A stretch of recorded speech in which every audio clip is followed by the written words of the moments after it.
talkSPORT Sports Update, powered by the Nissan Van range, supporting van owners to get the job done. Search Nissan Vans or head to your local Nissan Van Centre.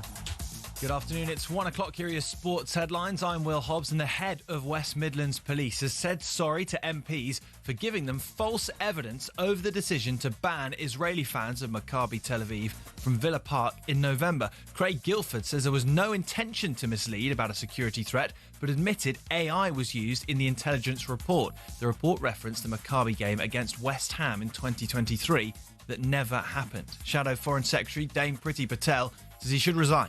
Bear in mind, I think Craig Guilford's position was pretty untenable anyway, even before this has come out. I just don't see how he can survive this. Eddie Howe's is going 2-0 down to Man City in the Carabao Cup semi is a body blow, but not fatal to Newcastle's chances of reaching the final. Neil Warnock's told us Pep Guardiola's one decent centre-half away from another dynasty team. If I were Mark Gay, I think I'd think, sod Real Madrid or Barcelona or whatever. Let's have 4 years at bloody Manchester City with him, because he's the best manager in my lifetime for me. We've heard Bayern Munich are interested in Guéhi as well. Tonight we've got Chelsea at home to Arsenal live on talkSPORT from 7 p.m. Conor Gallagher's passed his medical at Spurs. That's ahead of a potential £34.6 million move from Atletico Madrid.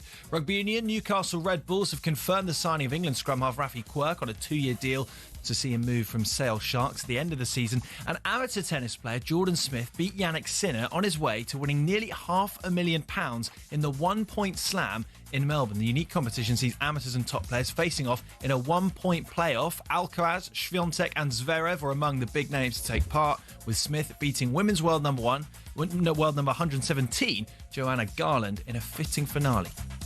talkSPORT News. A huge fire has ripped through a factory in the West Midlands, and we're told a rail upgrade in the north of England will actually happen after delays. There's more from the news team at past. talkSPORT weather with QuickFit. Rain or shine, our mobile tyre fitting service comes to you, so you can stay on the sofa this winter. Book today at quickfit.com. Conditions apply. A dry day for most of us. Bright and cold. Rain across Northern Ireland, though, moving into western Scotland. Wet across the far south this afternoon as well.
Used to be Paul Hawksby, then it was Max Rushden.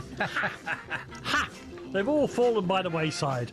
Welcome one, We'll welcome see them all off, Danny. We'll see them all off. Absolutely. Between the two of us, Charlie. Listen, obviously you can tell from my weedy voice, a large man with a small voice. Danny Kelly here, in for Paul Hawksby and Max Rushden. Got to combine both of them today. It's Kelly and Baker, me and Charlie Baker. Together at last.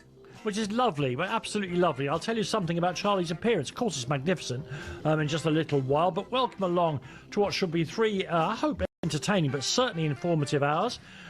We've got a great lineup for you today. We'll be joined at some stage by the Arsenal and Republic of Ireland legend David O'Leary to talk about Arsenal moving towards, and it is available to at least one other club, I think, a quadruple in English football. And we've got not one, but two brilliant comedians who are combining, publicising their new tours that are just starting, because we're getting round to the springtime and summertime tours now, with being fanatical football fans. So that should be fun as well.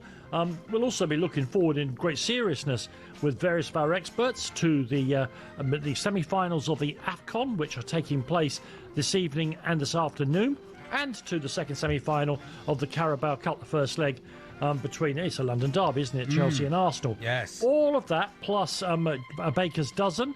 And I guess as much interface with you, the listeners, as we can manage. It should be fun. I'll go further. I'll use the word. It should be belting. Stick with us the next 3 hours. Welcome one, welcome all to Kelly and Baker here on talkSPORT. First and foremost, I know that you'll be in trepidation here, Charlie, but don't be. Okay. Charlie, of course, is a very hairy man. A fact of Only which on my head, Danny. I'm tremendously jealous of the fact that look, I'll show you. If you want, do you want to see a triumph, Charlie? For those of you watching on television, of optimism over reality. Okay. There's my hairbrush for the radio. Come on, Danny, you've got it. You look great. I get that. I do. I understand. I look absolutely great. But I just make the point that as you get older, and I am on the far side of 25 now. You stop combing your hair and start combing your hairs. You can individually count the ones you're dragging the comb through. Now, Charlie has got a fantastic thatch, and it is the colour of midnight and ink. It's great. Exactly. But what he also got is he normally has about 4 or 5 days. I mean, actually, given the way how hairy he is, I suppose it's 4 or 5 hours of growth, which hides the fact that he has a full-time moustache. Yeah, I love a moustache. Because it looks like the moustache looks like it's sometimes it's a sort of part of a outlier for a beard, but it's not, is it? It's an actual moustache. Well, I like being a sports presenter, Danny, which isn't something I set out to be, but I've ended up being for a bit, forever, how long I'm allowed to do it. And, Dickie Davis and Des Lynam, you can't get any better, and I like to cosplay the whole thing. And my dad had a moustache, and for a little bit of time, not my whole life, but just when I see photos of him when I was a little boy, and he had a moustache, and I go, it looks good. But also, because of all the young lads have got moustaches in the office now, so you can sort of pull it off. Your parallel career as an actor, I'm always hoping you're going to be in some Victorian melodrama, the very thing that I might find myself watching. Let me ask you a question. We'll get on to the very serious stuff of football in a minute. Yeah. You are a comedian, an actor, who's ended up, as you say, sports presenter. Yeah. What did you think you wanted to be when you were a child? Oh, I always wanted to be in show business, Danny. I'm an old school hoofer at heart. Right.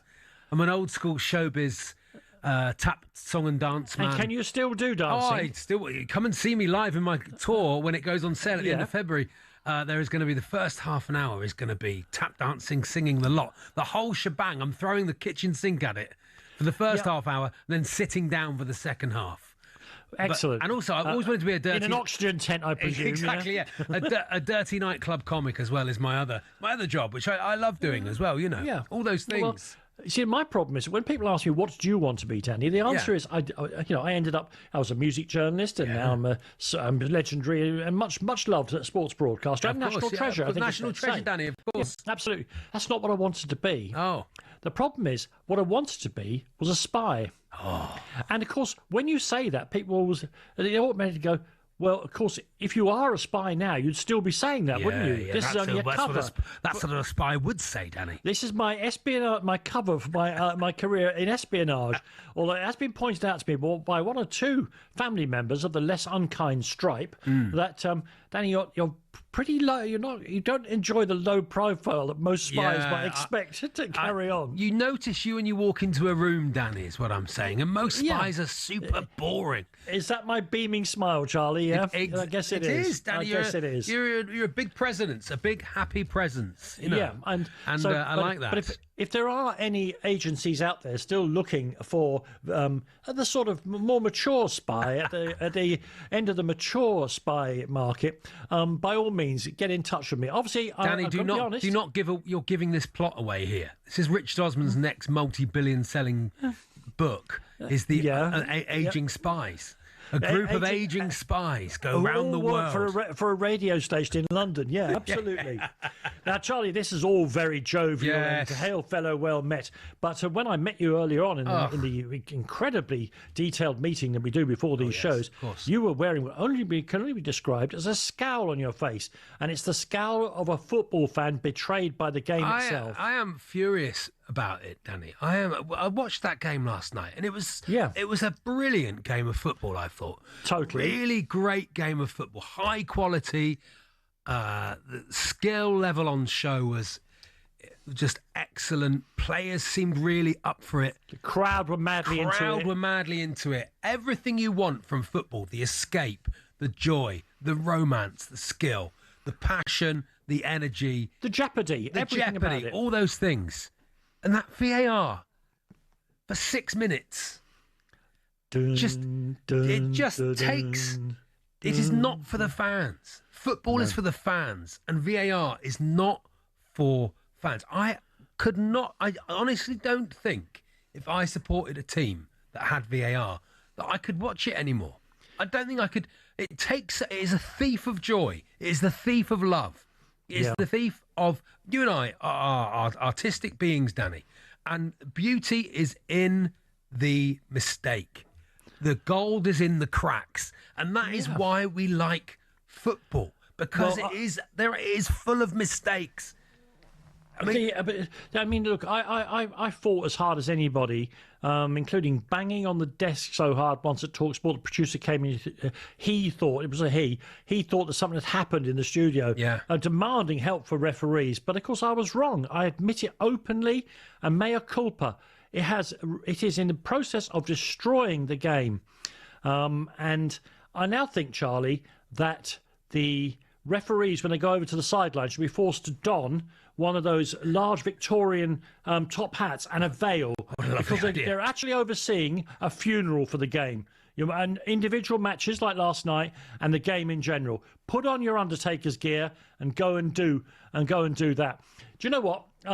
You don't want. I don't care if it's the right out. I don't care if it's correct. The outcome.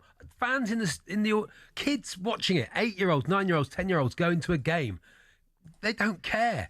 55-year-old women who've supported the same team their whole life.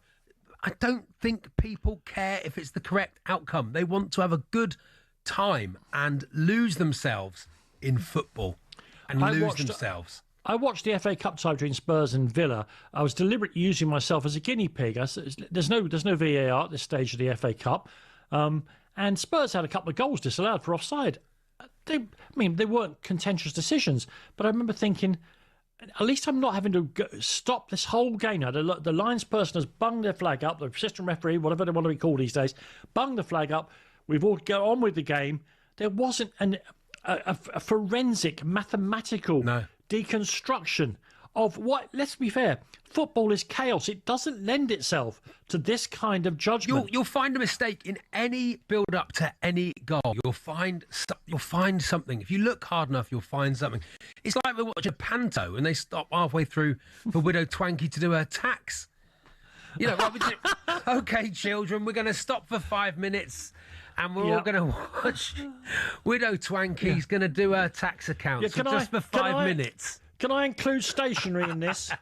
Can I? And printer paper, Train tickets, do they count? Oh, no, they don't. Yes, they do, But listen, people will accuse us now of banging on the same old drum. I make no apologies for that whatsoever. The game, it cannot be altered, VAR. It cannot be improved. We've tried all that. Howard Webb was the leading authority on refereeing. He's been brought in. Nothing has changed. It needs to be abolished, root, branch, top to bottom. It needs to be done for start of next season. People will say that's impossible. Too much money has gone into it. Too much is at stake. Hang on. Bad luck. Nobody flies supersonic anymore. Where's Concorde? What are we doing this on? We're not doing it on Skype. Skype came and went. This stuff comes and goes. Money is invested in it, and then other things come along. To abolish the VAR. Abolish it now and abolish it fully.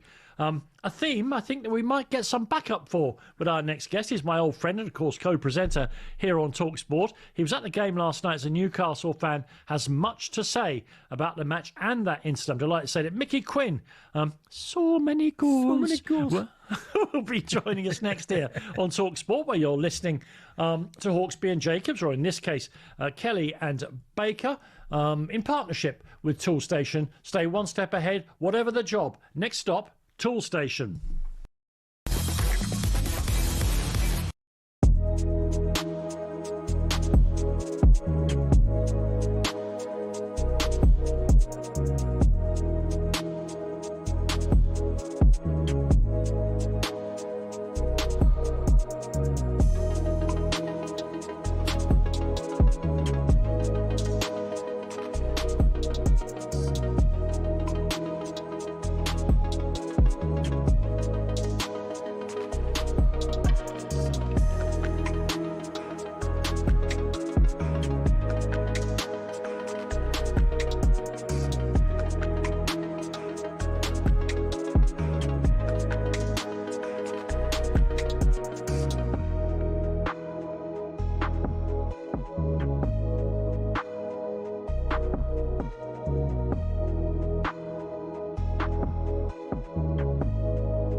getting it in here, and it's slipped through the penalty area. It's Semenyo. He's done it again. 2 in 2 for the £65 million signing. 1-0 to Manchester City, looking for a second. They might just have it. They have. It's him again. Antoine Semenyo. They're checking a possible offside. Chris Kavanagh's had a look. Let's hear what he's going to say. After review, Manchester City, number 9, is an offside. Erling Haaland offside. Manchester City absolutely incensed. Cherki is inside the penalty area. Cherki fires it in. And in the 9th minute of stoppage time, they supply what may well be the decisive blow over the two legs. It's a killer blow. It really is. And that is that. Manchester City have won it by 2-0, and in doing so have taken a massive step towards the 2026 Carabao Cup final. Yeah, fantastic game of football. Great game of football. Drama, jeopardy, all the things we talked about, but overshadowed in some ways, and certainly we're reporting in that way, by what went on with that offside decision, if that's the right word to use. Now, somebody who was in the ground for this, but has experienced the game from both on the pitch and on the terraces. And of course, he's an old great friend of talkSPORT, and we used to do a lot of work together in this slot back in the day. It's hello to Micky Quinn. How are you, Mick? Hello, Mickey. Hey boys, how are you? Yeah, good, thank you. Yes. Really, really good. Mick, look, I really want to talk to you as somebody who was there as a fan, because you were in the seats at Newcastle yesterday. We'll get on to the game in a second, but talk to me about what was it like experience what turned out to be nearly 5.5 minutes of waiting for an absolutely marginal decision to get made in the middle of what was a brilliant game of football. Yeah, it was. The 5.5 minutes was on top, don't forget, of the goal celebration. So it was something like 6 or 7 minutes at the time. It does my head in, Danny, especially when, you know, the powers that be, or wherever they are, 200 miles away in a hot studio, cannot make a decision and take that length of time. Then they turn it over to the referee who's on the pitch to make the decision for them. It's nuts. It's absolutely nuts.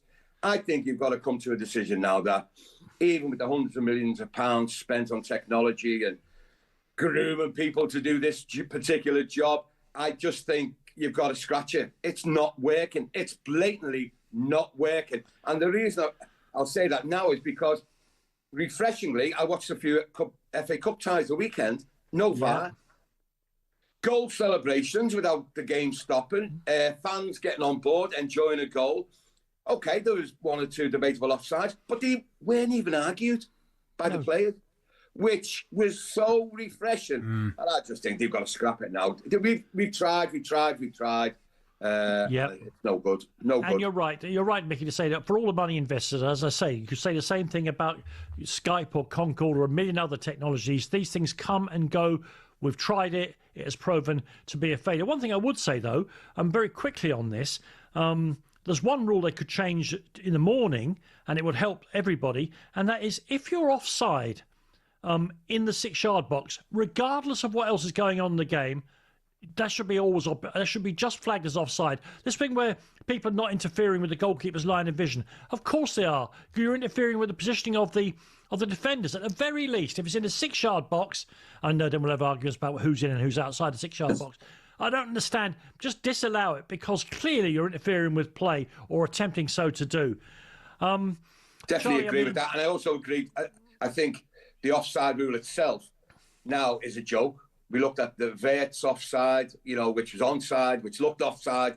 And it does, to me, go back to the old rule where if you're level, and maybe you've got a hair at your nose that's offside, then you play on. And it's a goal. Do you know what I mean? I just think it's ridiculous. Absolutely ridiculous. It takes the joy out of it. It takes that moment. It takes that moment of elation when the ball hits the net, because you have that moment of doubt.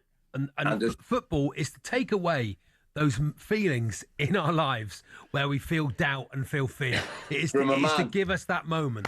From a man who scored 288 professional goals. So many goals. Let me tell you, boys, is that elation is no better feeling. There's no better feeling than that ball hitting the net, split-second silence, then boom, a volume of noise, celebrating with your mates. They're just taking all the enjoyment away from the beautiful game. I mean, but Mickey, the difference is you were paid to score all those goals. It's the people who are paying to watch it that I really fret for, because they're get the same feeling. Same moment Get the of same ecstasy. feeling, exactly. Of course. Listen, what about the game itself, Mickey? I mean, Newcastle have started, like virtually every team outside the top three in the Premier League, kind of stumbling along, looking for the right formulas and things. Unfortunate, I think, to run into a Manchester City team that is suddenly leaving behind its doubts from the start of the season and really starting to motor now. Ominous. Yeah, listen, it wasn't all one way. First 45 minutes, Visser missed an absolute sitter. Yeah. Here's a kid that really hasn't settled into Newcastle. I don't know whether it was the injury he had, but he's missed a lot of chances lately. You don't get another opportunity against Manchester City. I was disappointed with City first half. They didn't really create a chance. Pope didn't have a save. Second half, the turning point was, I think, Bruno hit the post.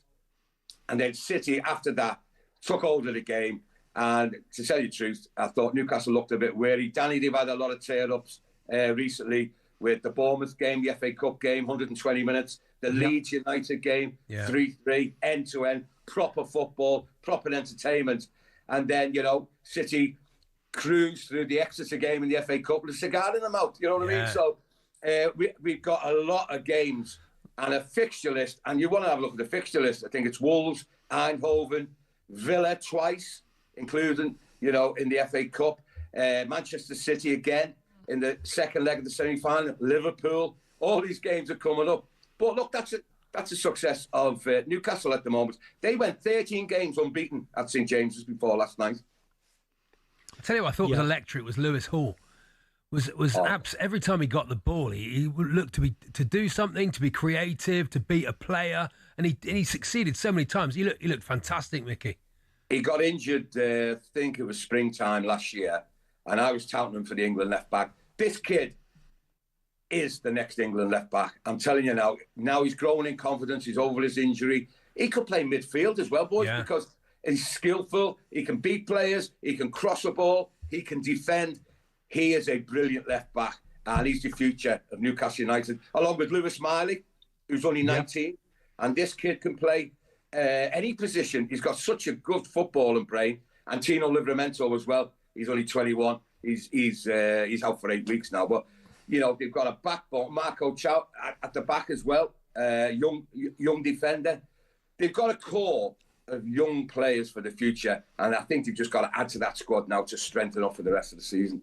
That was my own. I mean, I think Newcastle have done brilliantly over the last few years, and obviously, Mickey, we used to talk a lot about their trophy glut and the day you would be allowed to celebrate, and of course that's been and gone now.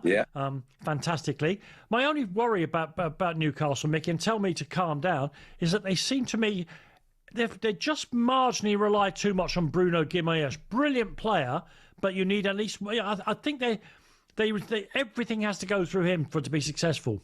Well, I think Bruno, he's the captain, and I agree. But I think there's two others in there. Tonali, who's an absolute Rolls Royce of a midfield player, and Joe Linton.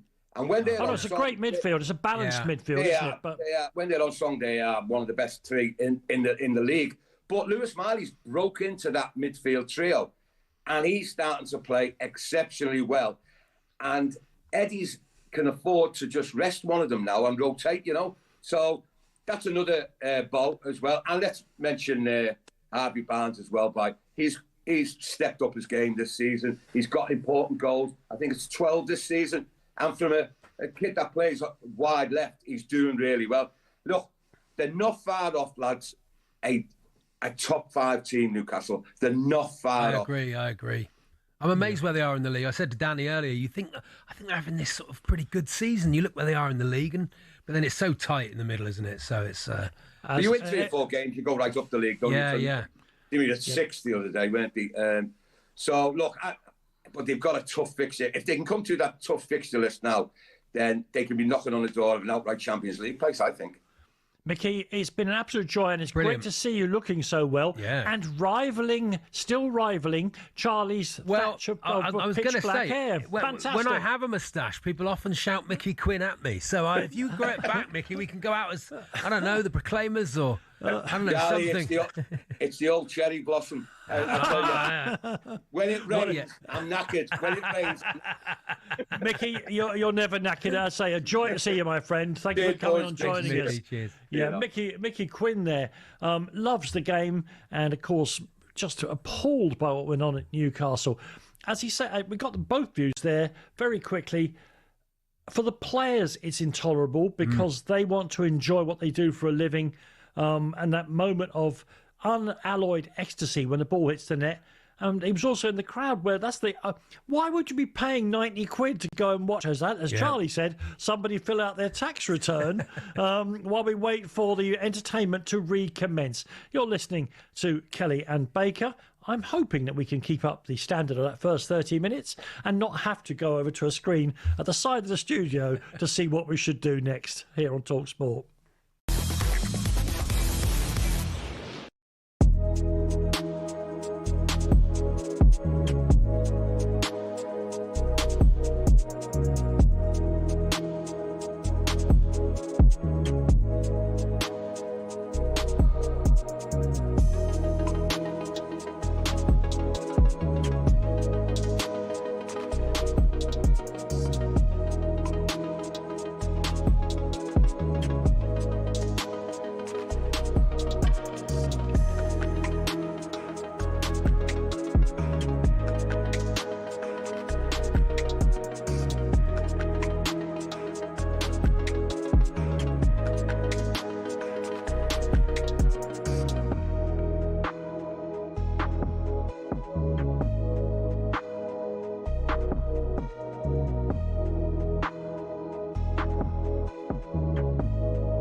Danny Murphy's told White and Jordan Steve Holland is as good as any coach he's worked with.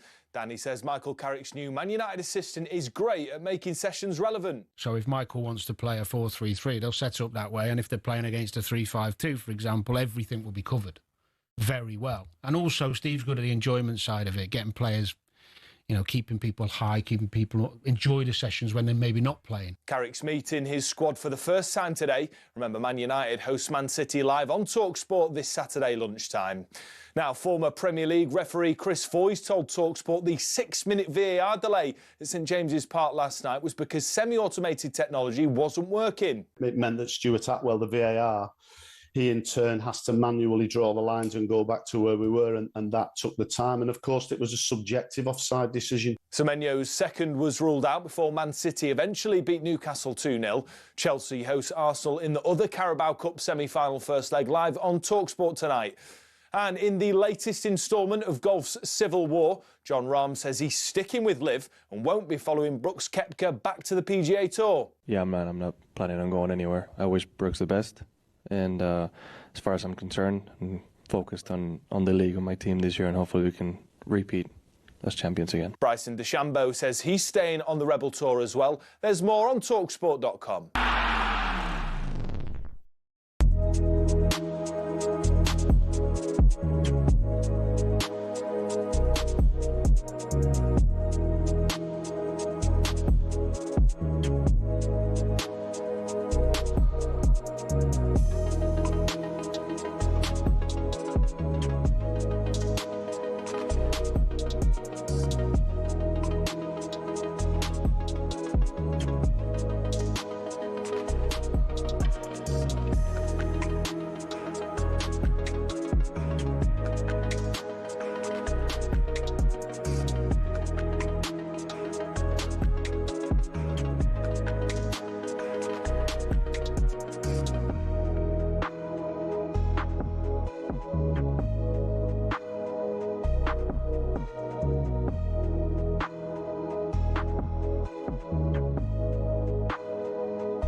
Yes, I'm not sure what Max is doing today, but as so often, I've been called up. Danny Kelly here with you, and Charlie Baker, of course. I thought they'd have updated that, Danny. I think it's a shame, actually. There'll be one for me and you. We've done loads of shows together. Well, also, you'd think with AI now, it'd be the work of a 4-year-old in a blink of an eye, wouldn't you? Be a button. Have we got any 4-year-olds in? Yeah. Yeah, good. They'll go and do it for us now. They'll go and work it out. Now, listen, my next guest, we got loads of guests on. I don't know whether they didn't trust myself and Charlie to be entertaining enough on our own. Oh, you know. But we have got lots of guests for you. But actually, they're such fun that I'm delighted. The last time we were on air together, she and I were discussing, I think Charlie was there too, the terrible state of play at Celtic under Wilfred Nancy. Well, I think I suspect she's a very happy woman these days because he's gone and her nationwide tour, her best behaviour tour, is about to begin. It goes on forever and ever. Everyone wants to see her. It's a big welcome back to the show to Susie McCabe. Hello, Susie. Hello, Susie. Hello, gents. How are you both? Yeah, very, very good, and Susie, I should make the point, is in the studio with Charlie. She's sat next to me. Yeah. She's normally like in I don't know, normally looks like a pub in the middle of Glasgow somewhere. Of the bookies.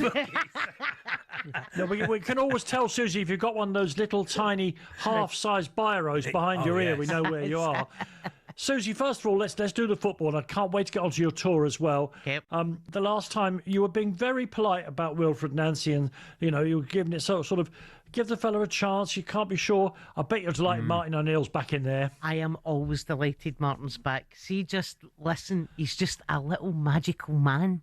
And there is something about Martin O'Neill in Celtic that is essentially a beautiful marriage, and it's like there's something that works. He gets the club, he knows the club, and he just makes everyone go, oh, it's all right, Martin's back. Everything's going to be fine. Yeah. Instead of spouting about his philosophy about the game, he just says, this is a great club. I'm very honoured to be here. Let's crack on. Yeah. And of course, then he knows football inside out. Yeah. As anyone's ever spent any time talking to him, you realise, oh my God, you think you know about football, Danny. When he starts talking, you go, shut up now and listen. Fantastic news for Celtic. He never gives anything away in interviews. It's the most remarkable thing. I think it was his second game when he came back the first time. And they went, Martin, how do you think you can win this game? And they went, oh, you've really got to look after James Forrest now. He's over 30. And he just went on this Billy Connolly kind of winding story and gave nothing away to the person who was interviewing him. And I thought, classic Martin O'Neill. Yeah. Classic. Yeah.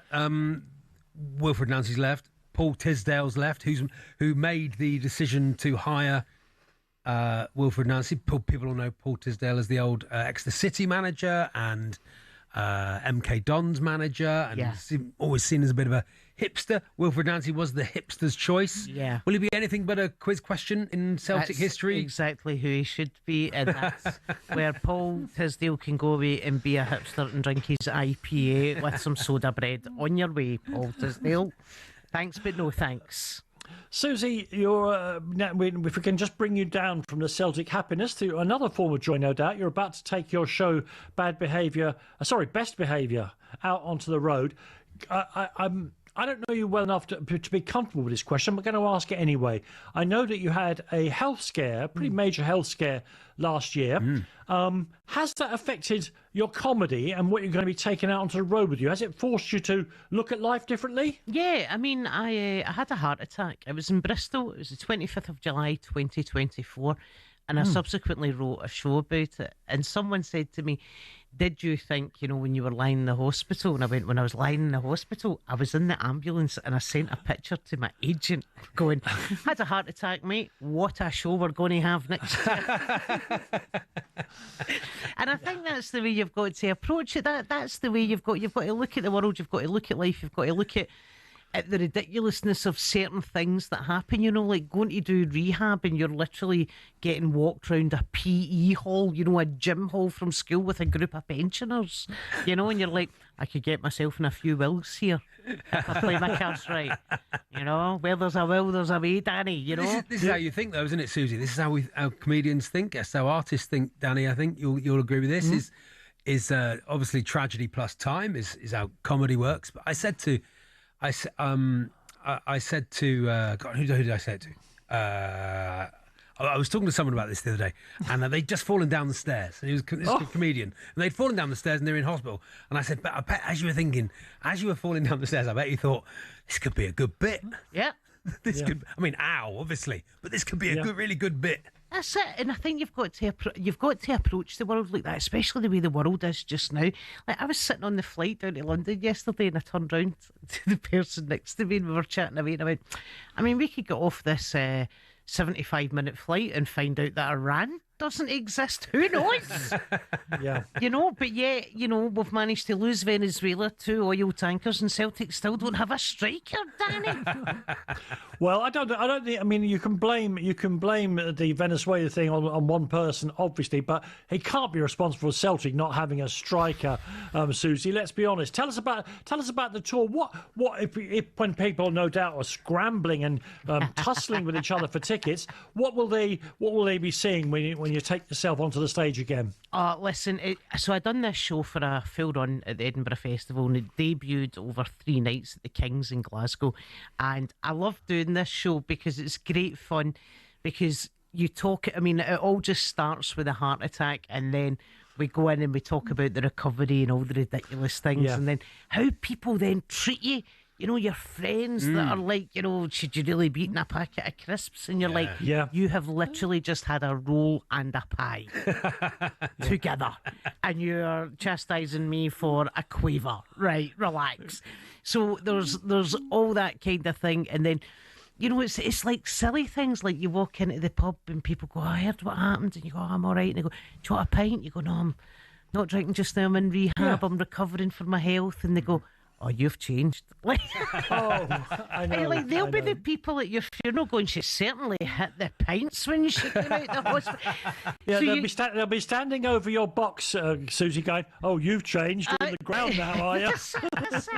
So I think you've got to look at all that, and then, you know, look at the kind of recovery and stuff and just everything that you've went through, and just have fun with it.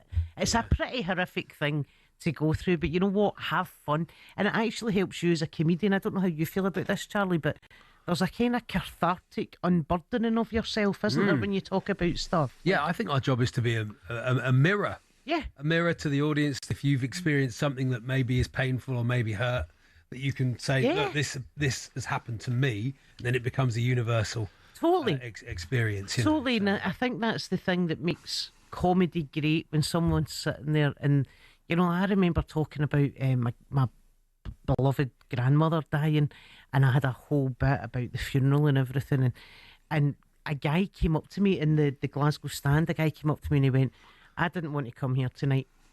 3 months I've been looking after my dad. My dad passed away 2 weeks ago. His funeral's in a couple of days' time, and my wife made me come here tonight and see everything that you've described there. I've just went through that, and it was that kind of Roman Catholic kind of heavy funeral, all the kind of procedures that you have to go through, and the two of us just howled at all the different stuff, and it provides levity in what is ultimately connection, a sad, human connection. Yeah. A really, really sad situation, but it's a situation that everyone has to go through.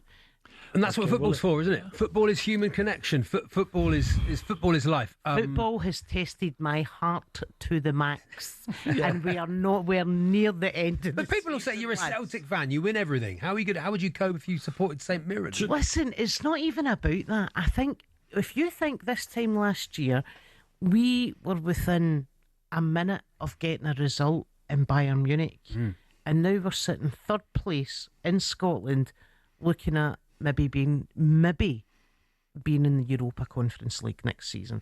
And I think that level of fall, and it's the fact that Celtic and Spurs, they're like Celtic have got 77 million in the bank. Buy a player. Yeah. You know, you've sold our 2 strikers, you've sold a winger, we've got 3 first team serious injuries, and they're just sitting there going, we should be all right. Hearts, I mean, fair play to Derek McInnes. You know, what a season they're having. And fair play to Danny Rowe coming in and getting Rangers together and getting them into a system, and now he's getting reinforcements, and we've bought a right back. That, you know, when you're going, lads, this isn't good enough, and it's almost like taking the fans for granted. See, if you lose the league to a better team, you lose the league to a better team, but at least give us a fighting chance to compete for that league. And you've had 25 years of glory, pretty much quarter of a century, and it feels as if people are resting in their laurels, and we can't have that. You've got to, you know, fans, all football fans are financially and emotionally invested in their club, and they expect the same from those who are the caretakers of it. Susie, listen, thank you very much for joining us. You can buy tickets now to go and see Susie's show, Best Behaviour, all the usual places. And trust me, if she walks onto the stage and clutches her chest, it's probably a joke. It's probably a joke, right? So don't get upset. Susie, thank you so much for joining us here on talkSPORT. Thank you very much. Where you're listening to me, Danny Kelly, and him, Charlie Baker. Next up, we'll be looking at the new appointments, yet more new appointments at Manchester United.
You're listening to Kelly and Baker here on talkSPORT, and of course the big news in the last 24 hours is that Manchester United have appointed Michael Carrick not just as interim manager, but as interim manager till the end of the season.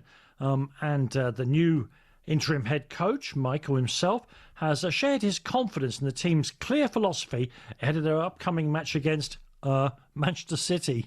There's kind of two sides to it, you know. There's the personal side and the relationships and seeing people and the kind of the soft side in some ways. But I'm quickly focused on doing the job. You know, it's a big responsibility, a massive pleasure and a privilege to be here. But we want to do a good job, and this place deserves that. It's clear what's in front of us. It's a really clear focus, a clear goal now to have a real big end to the season, and we got to shape the team and put the team in the right place to be able to do that. Yeah, joining us now, we're actually in the studio again because Charlie just produces the big guests out of his sleeve. They like to come and see me, Danny, is the thing. Yeah, exactly. I'm delighted to say that broadcaster and Manchester United fan Flex joins us now. Hi, Flex. Hey, Flex. How you doing, guys? Yeah, good. Yeah, really wheel good me out indeed. when there's a lot going on. Let's wheel him out. Flex, I know the feeling. Whenever Spurs are struggling, which is nearly always, I'm dragged out. No one ever, whenever Spurs win 3 matches on the trot, no one ever asks me to come on and talk about it. Absolutely. Exactly. It's always when it's bad. But listen, if I was a Manchester United fan, and I'm not, I'd be delighted with the idea of Michael Carrick. Not just because he knows the club, because that's the most overrated thing in football. I think he's a good coach. He's got a level head, and it's exactly what's needed right now. Are you happy with Michael Carrick for the next 3 or 4 months? I'm happy for him. I'm happy for him as a fan. I think I understand the appointment in terms of he gets the players, he gets the place. The players will respect him. He's not going to kick up too much noise and start making demands. He's there for a short time. So from that perspective, I can understand it. But unfortunately, as a United fan, I'm thinking of the bigger picture. You know, not the short term, not the short term potential gain. You know, like it was with Ollie. It was a short time in terms of the interim before he got the job, and he went on a great run, which I'm not so sure will happen with this squad. And I'm worried about the future, sort of post Michael Carrick. So I get it. He's the right guy probably now just to get some calm. And he does have a good coaching CV in terms of what he's done at Middlesbrough. Yeah. He's a young up-and-coming coach. So I understand that. But the reservations regarding the decision-makers, i.e. Ineos, and what they have planned next, you know, are we going to get to a situation where if Michael Carrick delivers European football, we find ourselves giving him a job out of emotion and going back to an ex-player? Do they have a long-term strategy after him? So I just think as a United fan, you're so scarred, you're so traumatized by what's going on. I haven't really had a real chance to be like, do you know, Michael Carrick is a good coach and he can get a tune out of these guys. And then there's the players who I don't trust as well. So it's just a whole big conundrum of lack of trust and being scarred. Sorry, please, Charlie. No, please go ahead. Do you think the generation of successful Manchester United players that have come out and are noisy in the media and very successful in the media were supposed to go on and be the great Manchester United managers of the future?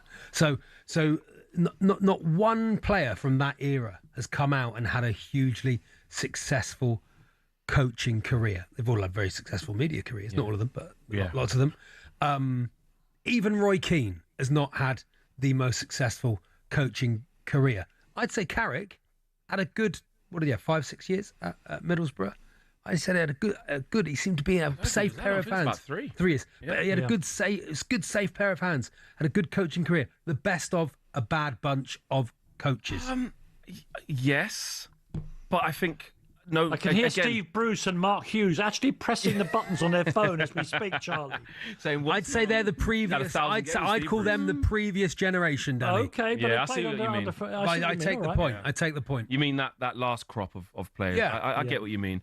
And again, I don't want to discredit our ex-players who have achieved so much as players, but it doesn't clearly transpire into top coaches. We've seen that, right? And the bar's low. The bar's low, right? When we're saying Carrick's been really successful, he's had a good stint at Middlesbrough, especially at the beginning. Really developed some players, got a contract extension, and finished shy of the playoffs in the year before last, and obviously got sacked. it's not like he hasn't won the championship. No, sure. He's still short of a lot of experience. You look at Ollie, Mulder, and again, not at the level. Then you see what happened with him, and he's gone to Besiktas, hasn't worked out. You look at Rooney, he's been at Derby, didn't work out. But that was a tough time for him there, to be fair. Gary Neville, we all know what happened at Valencia. But Flex, the thing is, Flex, the Manchester United have brought in successful managers, some of them generationally successful like Mourinho, some of them younger and successful in other environments. I'm thinking about Ten Hag and Amorim. I mean, Amorim, before Spurs appointed Postecoglou, that was, to me, the obvious person they should go for. You're right to say there's something more than just managers going on at Manchester United. Now, but talking about not wanting to repeat the mistake of Ole Gunnar Solskjaer, where he had a good spell and then you appointed him and it wasn't quite right. Do you think the appointment of Steve Holland looks like something... You don't have to be a conspiracy theorist, Flex, to note that he is the right-hand man of Gareth Southgate, and that Dave Brailsford, for instance, Southgate is exactly the kind of collar and tie manager that he likes. Yeah, and I've seen that flying around a lot because of the relationship between Holland and Gareth Southgate, which I understand. And then you also pair that and marry that up with the fact that Ineos, I don't think, can be trusted to make good, solid, sound decisions. But I will give Steve Holland his props, actually, because actually what we're seeing here is there's that narrative that's going around online that they're priming Gareth Southgate. This is why, when actually, if we're talking about having best in class and the right people in the right places, well, somebody as a first-team coach / assistant manager, that's the sort of person you do actually want there, because his experience goes way beyond just sort of holding hands with Gareth Southgate. No, he's been at Chelsea a long time, winning Premier Leagues alongside Jose Mourinho, being alongside Conte. Yeah, sure. He was there when Hiddink was there. He was there when Di Matteo was there. He has a rich history of actually being in this position. So ironically, this is probably one of the decisions that is actually quite good for this group of players. He knows what it's like to manage the big egos in the England squad. He's just been there doing that. Man United's got pressure. He knows what it's like when there's a manager that's there on a temporary basis, because he was there when, like I said, AVB was there. I think Benitez was there. These are all guys that have come in to firefight Di Matteo. So he actually has experience of that. So to me, that's actually quite a good move. And maybe naively, I don't put it down to, this is Ineos trying to get Gareth Southgate. I don't. I actually think that can work quite synonymously with Michael Carrick, which is probably a positive. And Flex, finally, if I may, that's the future. Let's go bang into the present. Yes. There'll be many people who, over the next few days, will say, well, the ideal fixture for Manchester United is the upcoming derby against Manchester City. I'm not so sure I share that view. Well, you have to remember that Manchester United don't have an ideal fixture. That doesn't exist. Because an ideal fixture, you would say, is let's play Wolves at home. Let's play Everton against 10 men from the 15th minute. That's an ideal situation to be in. Let's play, let's play Leeds. There's no ideal fixture, so we've run out of that. So what we know with this team is that there are no ideal fixtures and that they can surprise you. So maybe, just maybe, we can derail their title hopes and get ourselves going. I said it last week. Should have just stuck with Moyes. 10 years ago. Should have just stuck with And then we Moyes. do the revisionism as well. We should have stuck with Ollie. We should have stuck with Jose. We should have stuck with Van Gaal. It's a total mess, and I feel directionless, I feel soulless, and I feel scared. Flex, I introduced you as a presenter and Manchester United fan. You've added a third string to your bow now. I'm going to call you a therapist as well, because you've made a Spurs fan and feel really happy about the world. I wouldn't say that. It's worse where you are. Well, I'm not listening to you. Many use words like despair. Listen, thank you for joining us, and you can hear Flex over on talkSPORT 2 all the time. At the moment, of course, you're listening to talkSPORT itself with me, Danny Kelly, and Charlie Baker. We've got a ton of stuff coming up for you, but let me just remind you that you are listening to Hawksby and Jacobs on talkSPORT in partnership with Toolstation. Pick up your wet weather essentials today. Next stop, Toolstation.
TalkSPORT Sports Update, powered by the Nissan van range. Scoring a winning hat-trick of performance, payload and price. Search Nissan Vans or head to your local Nissan Van Centre. It's gone 2 o'clock. Good afternoon. Here are your sports headlines. I'm Will Hobbs. We understand the Chief Constable of West Midlands Police is digging in and will refuse to quit even if the Home Secretary declares that she has no confidence in him. Shabana Mahmood is speaking now in Parliament. Craig Guilford is facing significant pressure after Maccabi Tel Aviv fans were barred from travelling to the game at Villa Park in November. He's apologised to MPs after admitting false intelligence that contributed to the ban was generated by AI. Now, Danny Murphy's told White and Jordan Steve Holland is as good as any coach he's worked with. Danny says Michael Carrick's new Man United assistant is great at making sessions relevant. So if Michael wants to play a 4-3-3, they'll set up that way. And if they're playing against a 3-5-2, for example, everything will be covered very well. And also, Steve's good at the enjoyment side of it, getting players, keeping people high, keeping people enjoy the sessions when they're maybe not playing.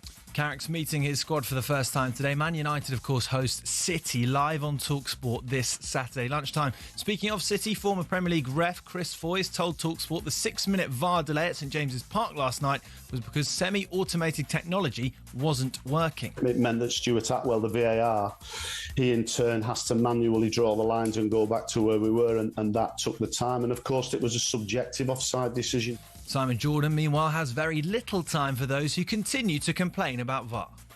Well, the rules are the rules. So on one hand, you don't want referees to be subjective. When it suits your argument, you want them to be subjective. When you run the argument, they've never played the game, so they can't see what's happening in the pitch, so that you're encouraging subjectivity. When you introduce subjectivity, you don't want that either. So the bottom line is no one can win and no one will accept. Will there be more VAR drama tonight as Chelsea host Arsenal in the other Carabao Cup semi-final first leg, exclusively live on talkSPORT. talkSPORT News. A huge fire has ripped through a factory in the West Midlands, and train passengers are being promised improved train connections between Sheffield, Leeds and York and Bradford. More with the news team at past. talkSPORT weather with QuickFit. With a huge range of premium brands available, we've got what you need to drive away happy every time. Visit your local centre or quickfit.com and book today. A dry day for most of us, bright and cold, rain across Northern Ireland moving into western Scotland this afternoon, wet across the far south as well.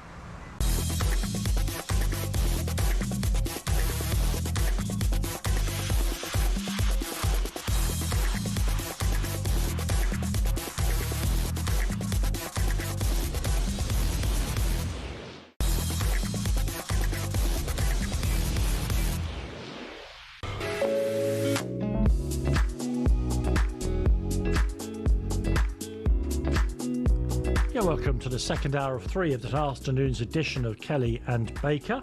Let me just tell you what's going on the rest of the station as the day unfolds. Of course, following us, it's Drive with Andy Goldstein and Darren Bent. Then between 7 and 10 is kick-off with Adrian Durham. Chelsea against Arsenal in the Carabao Cup semi-final first leg here on talkSPORT. And of course, we'll be getting a view from supporters and fans and people with knowledge of both clubs before the end of the programme. Then at 10 o'clock through to 1 o'clock in the morning, Jamie O'Hara, Jason Cundy, the old firm for Sports Jamie Bar. Cullum, I thought it was going to be the minute there, Danny. Oh, Jamie Cullum was on. O'Hara doing his nut about VAR and Jamie tinkling away on the ivories in the background. Exactly, it would have been lovely. We'd have all enjoyed that, Danny. Yeah, that's what's coming up. But right now, you're listening to Charlie Baker, whose voice just heard there, and me, Danny Kelly. We've got lots to get through in the hour ourselves. Starting, Charlie, I don't know how much strain it is for you to do these, but I always insist whenever I work with you that you do one of your Baker's Dozen because I find them fun and inspirational. So Zero strain, Danny. Zero strain. If it was any strain, I'd really fight back, push back on doing it. Push back on that, yeah. I'm absolutely not doing that. I didn't get into this game to have to do any work. Yeah. So... if you wanted to work, you'd got a proper job, yes. I was in... I just stayed in bed all day Monday. Had a lovely day. Just stayed in bed all day. Did you literally stay in bed all day? Yeah, proper day off I had. Just stayed in bed. My wife bought me a cup of tea and some eggs on toast. Absolutely living the dream. And I watched a couple of movies, one of which was a rewatch of the brilliant Fargo, which is, when it's cold outside and you're watching a freezing film on the telly, you do feel like you're part of it. It's like being part of it. Yeah. But Fargo. Did you try the accent at any stage? Oh, always. Yeah, your half. I always find that he's found the fact it's called Harve. Very like Cagney and Lacey. That husband's called Harve. Anyway, completely. Anyway, it got me thinking. Still banging on about Harvey and I love Cagney and Lacey. I watched 2 Cagney and Lacey's on Monday in bed. So it got me thinking for a baker's dozen, Danny. 1-word title movies. Movies with a 1-word title. Brilliant. Which was, I thought, was up your street and definitely up my street. So let's start with Rags to Riches, please, Kitch. Yes. Rags to riches. Which is Goodfellas, of course. What song, by the way, as well. What a song. That opening, when they go down the stairs, the one shot down the stairs into... Whenever I walk into the Comedy Store London, if you ever go to the Comedy Store London in Piccadilly Circus... It's a similar walk. You go down some stairs, you walk through the room, you get to the stage, and they go through the kitchen in that. But what a film. Goodfellas, not one bad shot, not one bad performance, not one bad bit. Absolutely brilliant. You wanted to be what you wanted to be. I wanted to be a spy. Ever since he can remember, all he ever wanted to be was a gangster. Oh, what a film. Absolutely insanely good film. Jaws, of course, Danny. What a film Jaws is.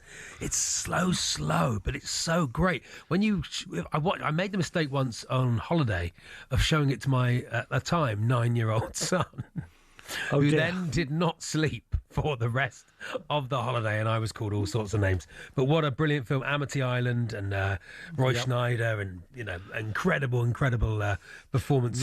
Robert Shaw's improvised speech about the Indianapolis and the sharks in the water. And the bum. It's absolutely brilliant. It's a great monosyllabically titled film. Well done. Thank you.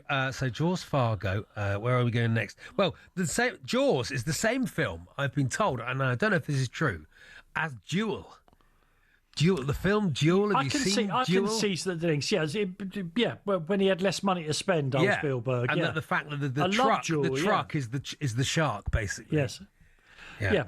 Great film. That's okay, but you could include that. And one of those great films that my dad would let me sit up and watch with him, if it was on when we were growing up. So that was nice.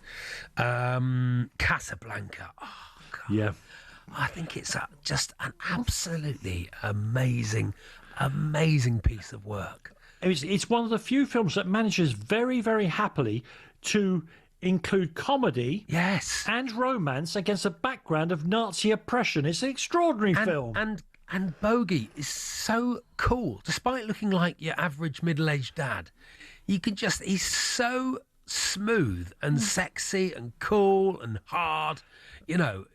Just a brilliant film. They're all brilliant in it. They're all brilliant. Yeah, fantastic. Good. Psycho is a great film. I know everyone does a parody of Psycho. But the whole film is absolutely superb.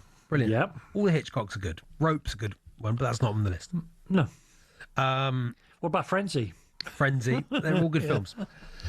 Whiplash. Vertigo. Whiplash. Whiplash is a great film. I'm a big jazz fan anyway. But, look, here we go.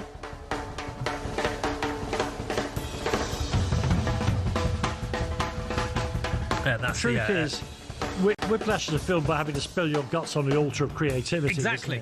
Yeah. What we talk about all the time, and trying to achieve a goal with your own whatever you need to do inside yourself, and coping under emotional pressure, which is the secret to success, of course. Parasite, good film. It's in that South Korean film, Danny. Parasite. Do you know what? I can't fault your list so far, but I'm not going to pretend to have seen Parasite. I haven't seen it. Superb.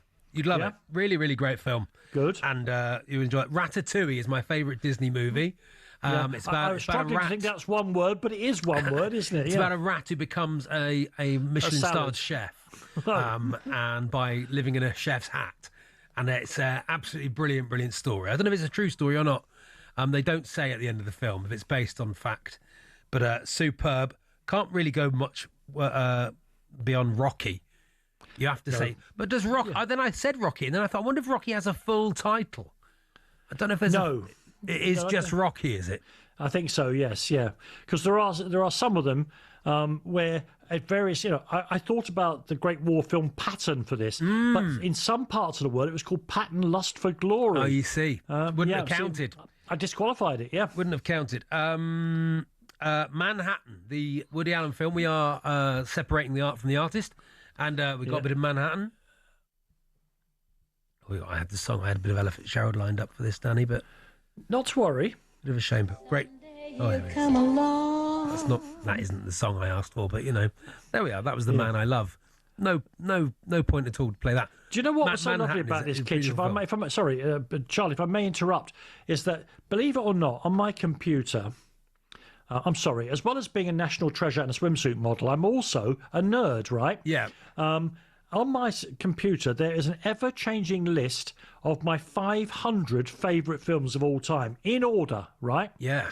And when I looked at your list, I noticed that only 3 of the top 13, Baker's dozen, of my favourite one-word film title films were on it, because it was amazing. And that was, you already mentioned, Goodfellas, Jaws, and Casablanca. Yeah. Because the highest one, look, I've told you about this beforehand. The next one in mine is a film called Hells of Poppin', which, for those of you who don't know, is a black and white film from which all modern comedy eventually sprang, because it's the comedy film that breaks the wall between the audience and the actors. It's the first time you ever see actors turning to the audience, saying, "This is funny because we know what's going to happen next, don't you?" And all that, as well as at one stage, there's a fire on the set, and the size of the film, the actual roll of film, starts to blaze. Oh, brilliant. It's incredible. But I was a bit surprised with you, because you've told us you're a top song and dance man. Oliver, sir. Oliver. Oh, I mean, Oliver. The sequence in Oliver, Who Will Buy in Oliver, is my favourite musical sequence. And I Googled yesterday, actually. I was watching yesterday, weirdly. And I Googled, where did they film it? Because I thought, was it Bloomsbury Square?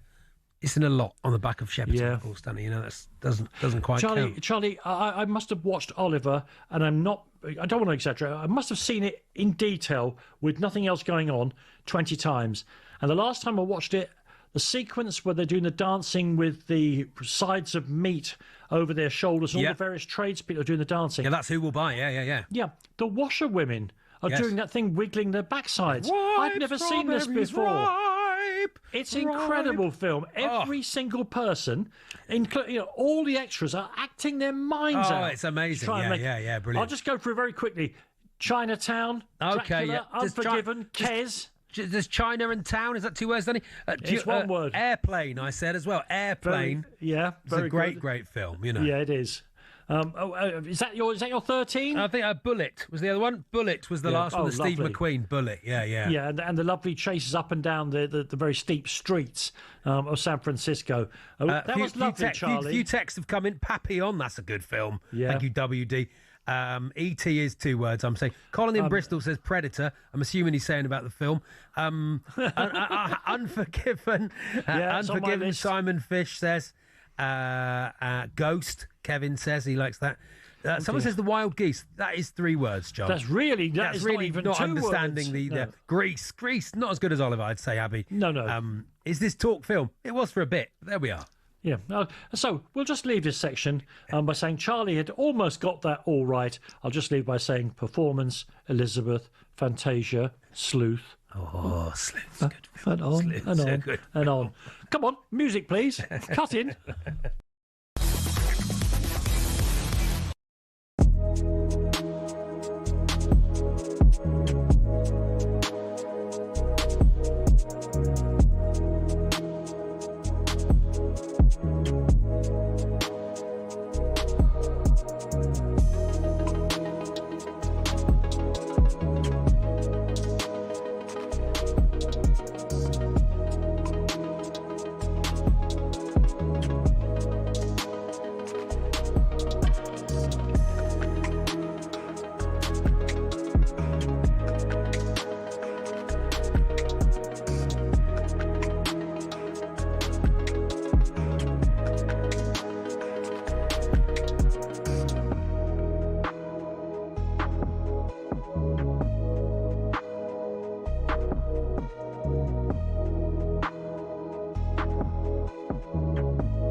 Frankenstein. We've got Frankenstein. Zulu, Danny. Zulu.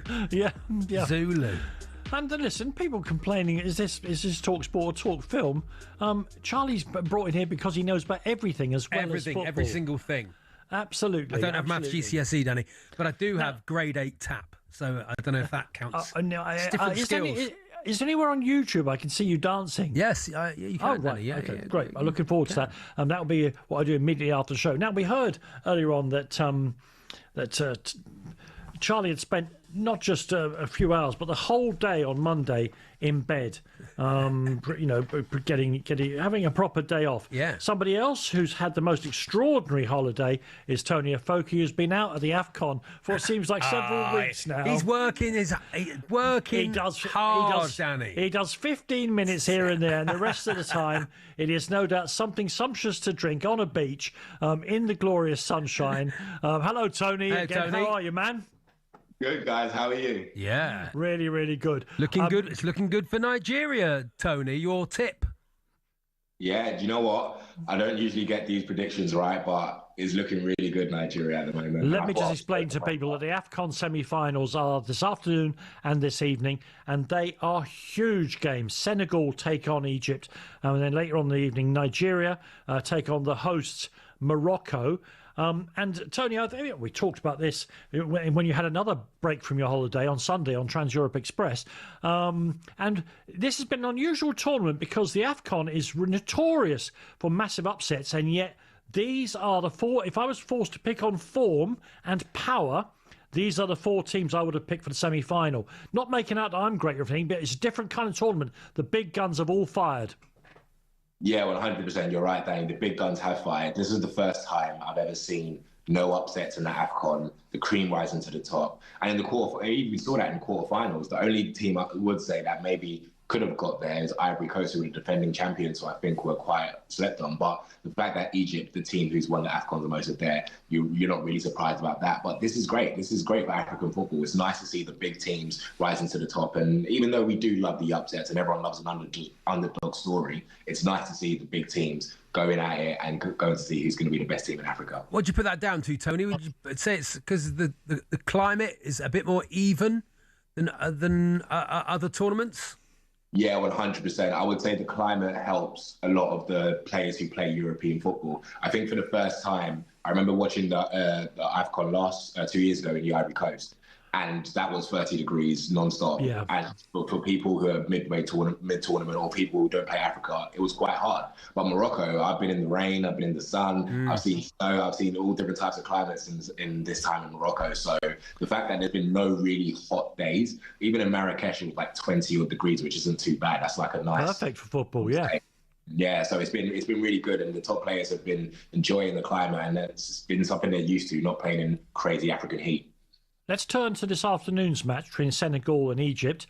Senegal on paper have got a fantastic squad of players, but the Egypt manager has found a way to get the best out of Mo Salah. It doesn't involve him running up and down the touchline for 100 minutes of football. Yeah, it's right, isn't it? Egypt have really gone with this 3-5-2 they're enjoying with Marmoush and Salah up front, and who would have thought that, if you don't ask Mohamed Salah to defend, he might look like a decent player again. But yeah, that's just football, right?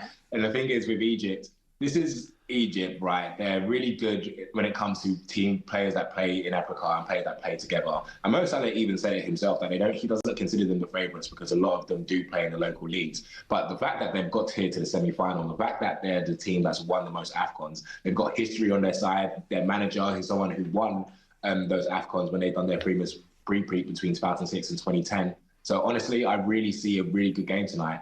Where on the other hand, you've got Senegal, who are, as you said on paper, are the best team in Africa. The likes of Iliman and Jai, Nicholas Jackson, Ismail Sarr. The names go on with all these teams, all these players we know in Europe. So this is going to be a really good game, and especially for Mo Salah's legacy. If Mo Salah doesn't win an AFCON, I'm not sure if he can ever be considered one of the greatest African players.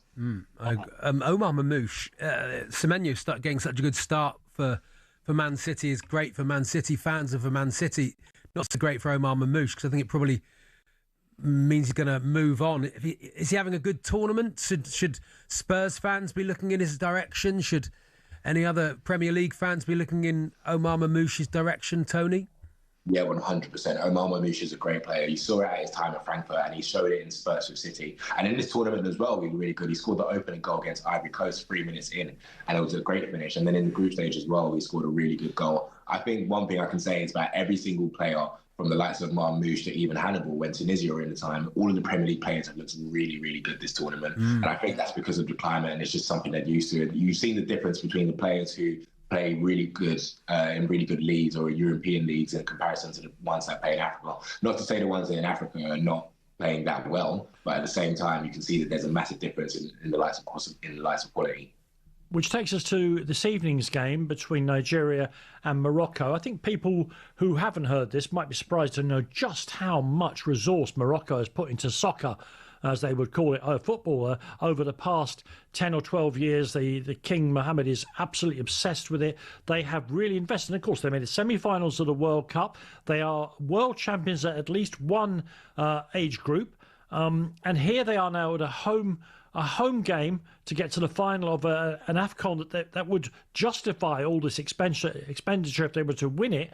Unfortunately for them, I think, Tony, they run into Nigeria, who bewilderingly haven't qualified for the World Cup. But any team that's full of brilliant athletes and is spearheaded by Victor Osimhen is going to be a problem for Morocco tonight. Yeah, 100%. I've been speaking to a lot of Moroccan fans, actually, trying to get the different perspectives, because I've been speaking to some that said, you know what, we need to win with a host. We need to put where this money's been invested, we need to show it, and it needs to be justified. But then I've also been speaking to other Moroccan fans where they think, I don't want Morocco to win tonight, just because of Morocco people are very proud. They're very proud of their country. And the fact that football has got a lot of this investment and other things haven't, they're quite upset with that. So believe it or not, some Moroccan fans don't want Morocco to win tonight. And I think that's more, he described it as more the Gen Z of Moroccans. I was finding out the difference between Gen Z and Moroccans of older generations. I think the older generations want to see Morocco win an AFCON because they haven't won one since the 80s. But the Gen Z... And I know you're not an unbiased spectator here, but Nigeria's failure to make the World Cup means they almost have to win this AFCON to justify their reputations in world football. 100%, Danny. I don't even think winning this AFCON will mean enough. I think if you ask Nigerians, would you rather win this AFCON or be in the World Cup? I think majority will say be in the World Cup. It was a disaster qualifying campaign, and this is the thing. We can go about the players, we can go about the NFF, but at the end of the day, if you have 4 different managers during a World Cup qualifying campaign, that's a recipe for disaster. And it's unfortunate because you're looking at Eric Shell now and this Nigeria team and looking how good they are. They look the best team in the tournament. You're thinking you would love to see this team in the World Cup. So the fact that even if Nigeria win, it will be happy because this will be their 4th AFCON, but really and truly, I don't think it will paper over the cracks that the fact that they missed the World Cup. Tony, I want to apologise for pretending you're on holiday out there. I've heard your voice and seen your face on a multitude of platforms. I know how hard you're working. He's putting his back into it. So leave him alone. Thank you for joining us, finding the time to join us in your busy schedule here on talkSPORT. Tony Afoki there, Tony, who's brought us all the information we could possibly want about the AFCON. Meanwhile, you're listening to Hawksby and Jacobs on talkSPORT in partnership with Toolstation. Gear up for those darker nights with electrical and lighting offers. Next stop, Toolstation.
Danny Murphy's told White and Jordan Steve Holland is as good as any coach he's worked with.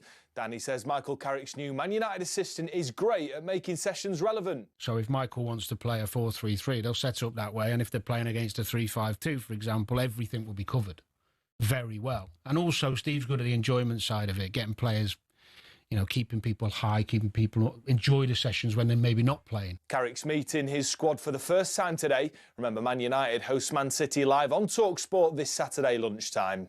Now, former Premier League referee Chris Foyce told talkSPORT the 6-minute VAR delay at St James's Park last night was because semi-automated technology wasn't working. It meant that Stuart Atwell, the VAR, he in turn has to manually draw the lines and go back to where we were, and that took the time. And of course, it was a subjective offside decision. Semenyo's second was ruled out before Man City eventually beat Newcastle 2-0. Chelsea hosts Arsenal in the other Carabao Cup semi-final first leg live on talkSPORT tonight. And in the latest instalment of golf's civil war, John Rahm says he's sticking with Liv and won't be following Brooks Koepka back to the PGA Tour. Yeah, man, I'm not planning on going anywhere. I wish Brooks the best. And as far as I'm concerned, I'm focused on the league and my team this year, and hopefully we can repeat as champions again. Bryson DeChambeau says he's staying on the Rebel Tour as well. There's more on talksport.com.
Quadruple is on. You look at the 4 teams that are involved in the competition. This is where you want to be. Garnacho can race clear. Can he finish it off here for Chelsea? He does! Now the Carabao Cup is more important to Liam Rosenior right now. You only get one chance at a first impression, and if he is able to, then that would shut all the critics up for now. It'll come for Hato! Oh, what a goal! I've worked so hard pretty much my whole life for this opportunity.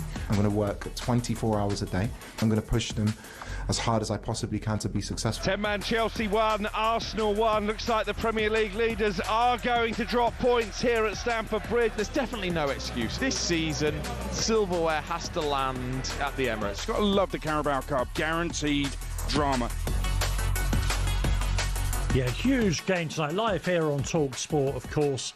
Chelsea against Arsenal in that first leg of the Carabao Cup semi-final. Ahead of the game, the Arsenal gaffer Mikel Arteta was asked on the importance of the competition as they chase what I consider an impossible quadruple. Well, the more you are involved in these kind of games, the better, because it gives you a nudge. It brings the team a different kind of energy, and it gives you the sense that the objective is very, very close, and that's a massive motivation for everybody. So we know that we are 2 games away from playing a final. We have to go game by game, and the first one is Stamford Bridge, and we know we have a really tough opponent in front.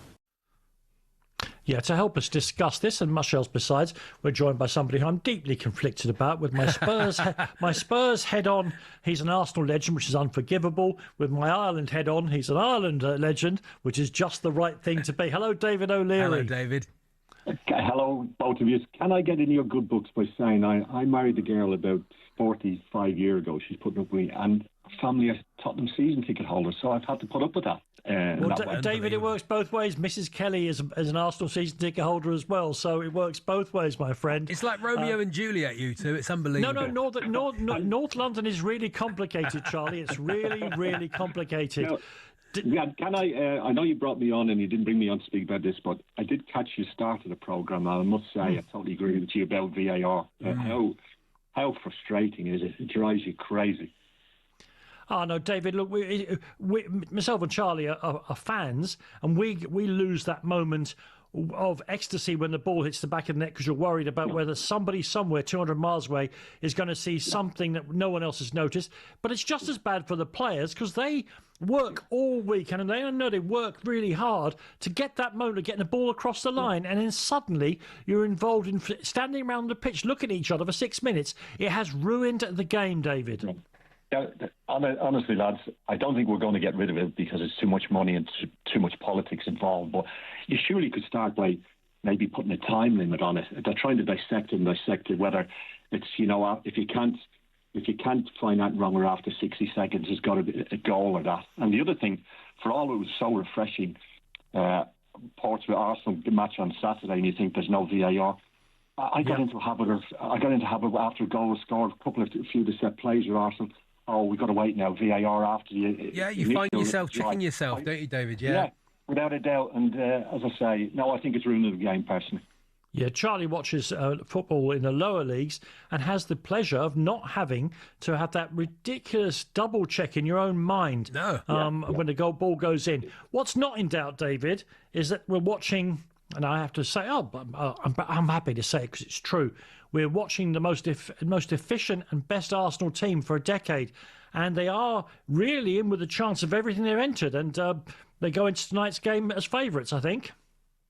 Without a doubt, and I think, yes, Chelsea would be difficult opponents, but I think it'd be more difficult if it was, say, just one leg. But I think over 2 games, I think Arsenal would prove to be a far stronger team and a better team. It's really interesting to me, David, watching Arsenal over a period of decades where they had some really brilliant defensive teams under George Graham. Then they went to being really good attacking teams under Arsene Wenger. And now they've got, they're a big, strong, physical, very, very good team. But the way that they have honed in the modern game on set pieces, I'm not saying that's all they do, but it really is extraordinary because why didn't anyone else think of this?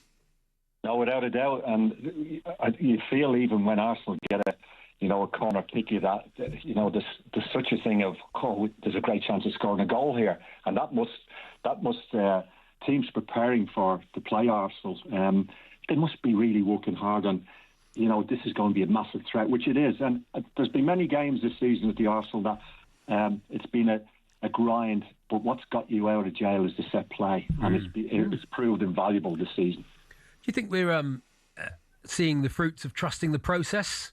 I think Mikel Arteta was the first to say trust the process in relation to his team. Got a bit of teasing for it all these years, but the board have shown patience with him.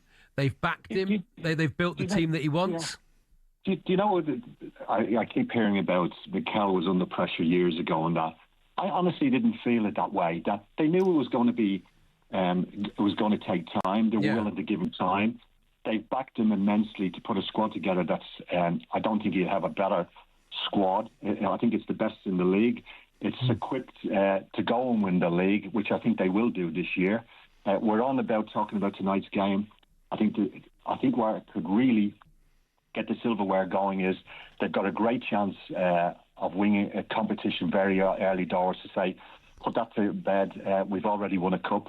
And I think they've a great chance as well to, as I say, win the league. And if you want me to go on, Champions League, I don't think they'll be far away in that. But if you say to me where they have a really, really great chance of winning trophies, I think it's this Carabao Cup and winning the league itself this season. Yeah. David, I know it's still 9 or 10 weeks away, but I must turn your attention to the Republic of Ireland, if I may. I'm indulging myself here. This is nobody would claim that this squad of players is as good as the one in which you starred for the Republic, but they've got a decent chance now. The playoff against Czechoslovakia, if it was in Dublin, I'd say they were favourites, but they've still got a decent chance. But they have to do it as a team, David, because they just don't have outstanding individuals. No, quite right. And the FA of Ireland invited me over for the Portuguese game, and I thought, yes, get over, visit the family, see probably Ronaldo for maybe the last time in person. That went over for the game, didn't give them much chance. Portugal played this tippy-tappy, go-nowhere football, and Ireland got a brilliant result. I came away, everybody was delighted, everybody thought, great. Did I give them a chance in Hungary? Not particularly, like I didn't give them a chance, and they went and proved me wrong on that, and I hope they do. Where it gives them a great chance is if they can win this first game, and then they've got the second game. It's at home, and then I wouldn't rule anything out. But I think the first one's going to be the big obstacle. Yeah, sure. We just need Troy Parrott to stay in that kind of form, don't we? That would just be fantastic. David, I was joking at the top of the show. You were a brilliant footballer. I loved watching you, and it's great to talk to you. Thank you very much for joining us here on talkSPORT. Take care, both of you. Stay safe. Bye-bye. Yeah, thank you very much, David O'Leary there. And if you never saw David play, the phrase Rolls Royce is one designed for him. All class, wasn't he, Danny? All class. Well, he was in a very good Arsenal team at various times, but he really was. Before, I think someone like Rio Ferdinand changed the game. David was David played at a time when most defenders were just like brick walls with a football kit on. He was your libero, wasn't he? He could take the ball. He could take the ball out. Really, really lovely footballer. Danny, can I just say, can people just stop sending in titles of films? I don't mind the one-word films that people are sending in, but people are just sending in names of films now that they like, which is really nice. It's really nice you're sharing with the class, but the topic is one-word films. Let me ask you on that, adjudicating, what about if there's more punctuation? What about if, which has three dots after it? I'm saying that's one word. Okay, thank you. That's fine. I'm saying that's fine. I'm including Lindsay Anderson's Don't just send in Basic Instinct, Arsenic and Lace. Don't say that. At least get the film right. It's Arsenic and Old Lace. I'll tell you what, actually, this is a good one. Have you ever seen this? Mesrine? Is it Mayreen?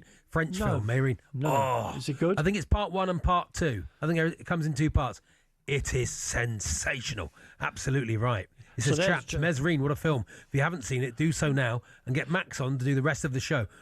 Good idea. Well, me and you will go and watch Mesrine, Danny, and Max can do the rest. Yes, of course. Max will be back next week, and everything. Normal service will be restored. Up next, Will Pugh will join us to give us all the latest on transfers, as that window is still now wide open. You're listening to Kelly and Baker here on talkSPORT.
Yeah, it cannot have escaped your notice. Please stop sending just film titles to Charlie.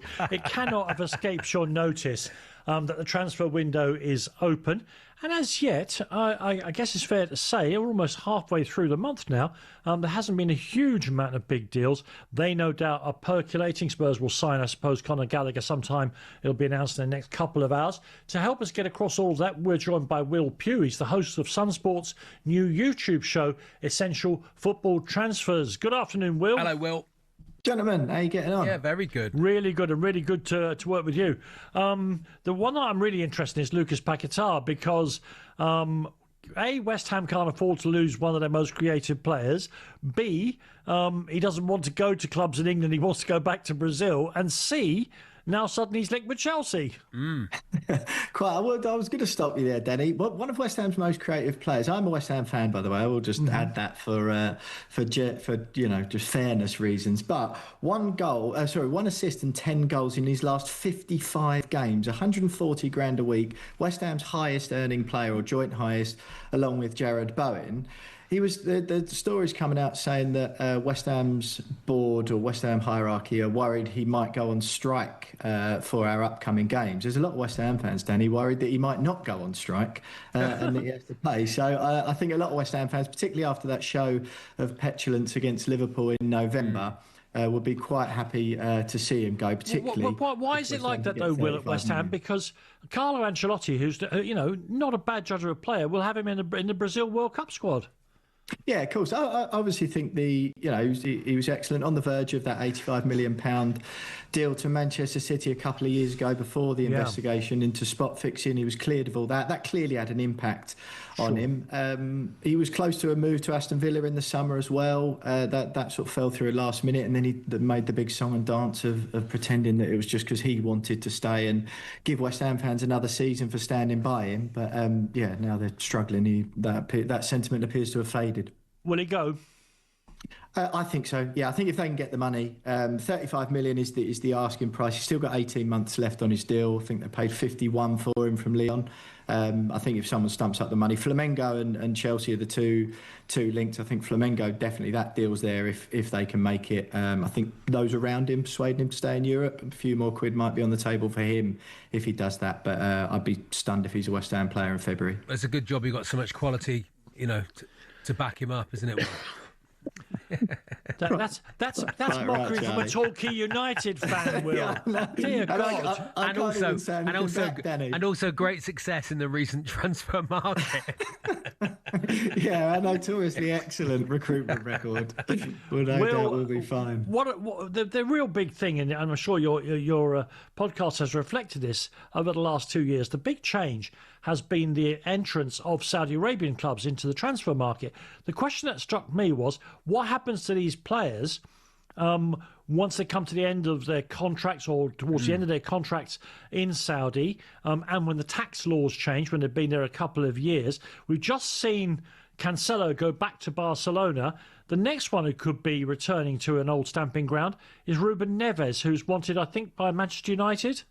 Yeah, quite. It sort of depends where you listen on this one, gents. Manchester United, the latest club being linked with him. It's my understanding that Chelsea, I think his agent Jorge Mendes is sort of offering him around to some of Europe's biggest clubs. That's not like Mendes, is it at all? Oh, no, he's doing his bit for his client. Totally understandable. But yeah, intriguing. Of course, he's been at Al Hilal since 2023 now, about 2.5 years, I think, now on Danny. And it's one of them. Jordan Henderson, much was made of that after he left Al Ettifaq after just 6 months.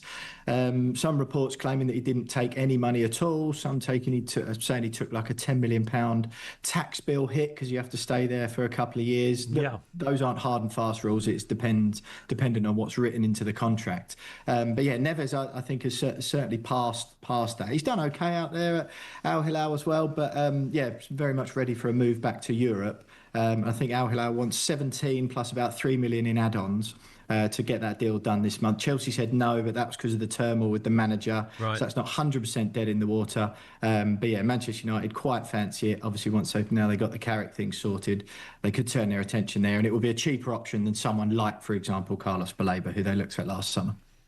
Did I see Kante linked to a move to the UK as well? Well, did I see? I think they pop up quite regularly, Charlie. Yeah. I think that happens quite a lot with the players in Saudi. I think very much the idea for a lot of them, bearing in mind Neves as well, only 28, still some very good years ahead of him. Yeah. I think lots of players now, even certainly some of the younger ones that go, saw John Duran do it, they kind of factor in, oh look, we'll take 2 years out there for the financial bump, and then I've still got some good years to come and play high level football after that.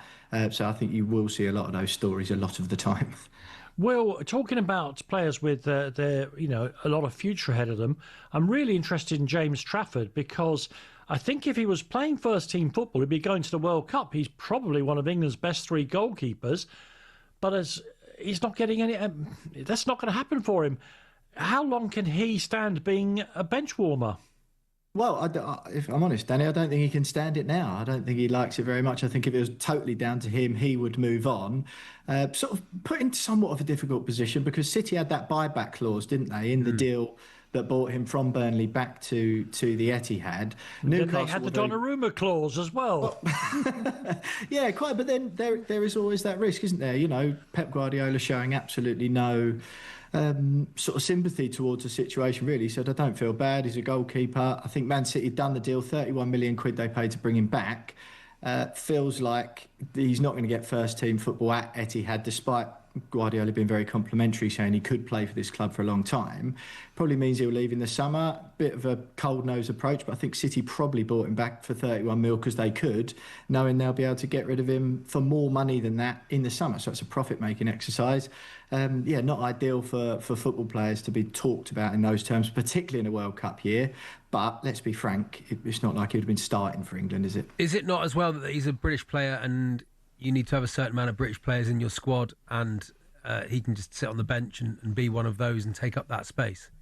Yeah, clubs always do consider that, Charlie, when making transfers and hitting the quotas and stuff. But I think as much as anything, and Guardiola's alluded to this, City are competing on 4 fronts still, and he has played, I think, 5 games since Donnarumma arrived. We're all just a bit sad for him, Will. That's all it is, isn't it? We're all just a bit sad. It's like, come on, he's really good. Let the kid play football, you know. Yeah, but it's just football, especially elite level football. It's not like that anymore. They're all assets, and you look at Chelsea. There's no humanity left in it at all, is there?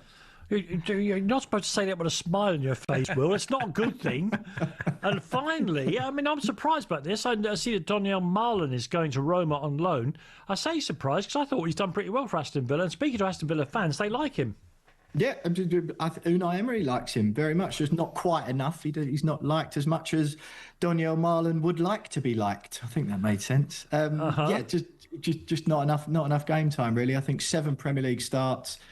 since that move from Dortmund. 21 million quid it was they paid for him. He's played 35 times in the Prem, but lots and lots and lots of it off the bench. Hard to get into a rhythm there, but just one of those things where Unai Emery's got a lot of attacking options. Villa have been going great guns in the time he's been there, and it's sort of hard to break into a team that's going well when you've got lots of competition in an environment like that. But Roma have struck a loan deal to the end of the season, 2 million quid with an obligation to buy in the summer for 21 on top of that. Yeah, and Daniel will be looking to get into the Netherlands squad for the World Cup as well. Listen, thank you very, very much, Will. Great to talk to you. Will Bew there, host of the Sun Sports new YouTube show, Essential Football Transfers. He'd found a beautiful bit of natural light there, Danny, for his. Oh yeah, hadn't he? You see his face there. He looks like a young, sort of nubile young man. He just looked beautiful. There's natural light streaming in his window. Could you just concentrate on the show, Charlie? I can only apologise. Meanwhile, while Charlie is working out who is the more facially beautiful of the guests, you're listening to Hawksby and Jacobs on talkSPORT in partnership with Toolstation. Get winter ready with heating and insulation essentials. Next stop, Toolstation. Transfer window. Breaking news on talkSPORT with Intuit QuickBooks. Tackle your self-assessment with Intuit QuickBooks. Search QuickBooks to find out more.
Yeah, we've weighed it on the official talkSPORT scales, and we have got a ton of stuff to get through in the last 60 minutes or so of the show.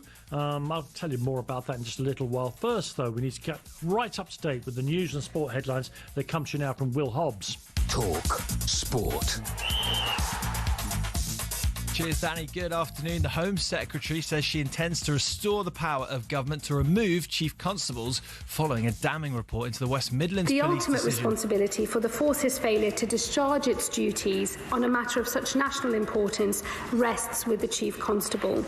And it is for that reason that I must declare today that the Chief Constable of West Midlands Police no longer has my confidence. Shabana Mahmood coming in early there. She's talking about the decision to bar Maccabi Tel Aviv fans from Villa Park in November. Now, Craig Guilford's revealed some of the evidence used to justify a ban on Israeli football fans last year was generated by AI.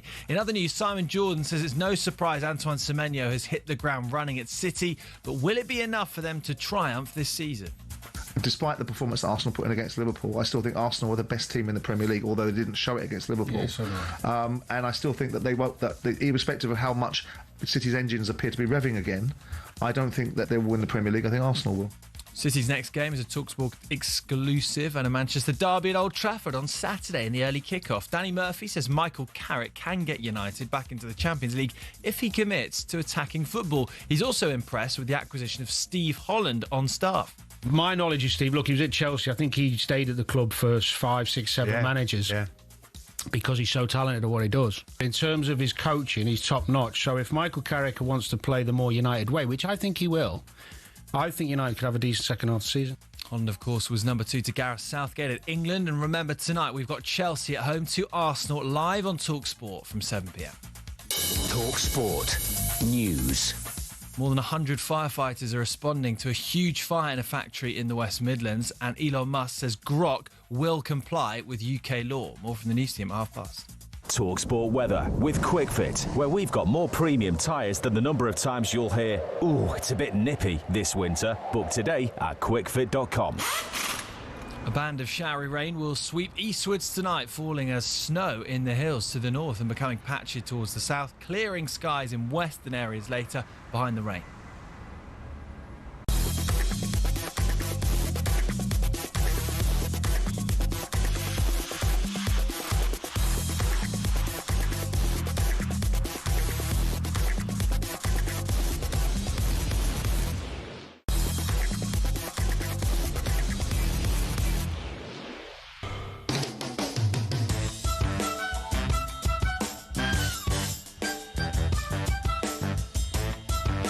Yeah, good afternoon. It's the third part of today's edition of Kelly and Baker. I'm Danny Kelly, sitting in for Max Rushden, who sits in for Paul Hawksby. Yeah. But of course, in the middle of all of that is the ever-reliable voice you just heard there of Charlie Baker. Turning up until they tell me not to, Danny, that's me. Oh, yeah, and I suspect you'll still keep turning up when they've told you not to.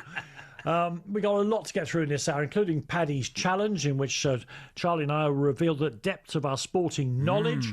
And we'll also be talking. We've already talked about Newcastle. We already talked about Arsenal with David O'Leary. We'll talk about Chelsea as well. But that big game tonight, which is live on talkSPORT in the first round of the Carabao Cup semi-finals, and another sort of West Ham. We've already heard from Will Pugh.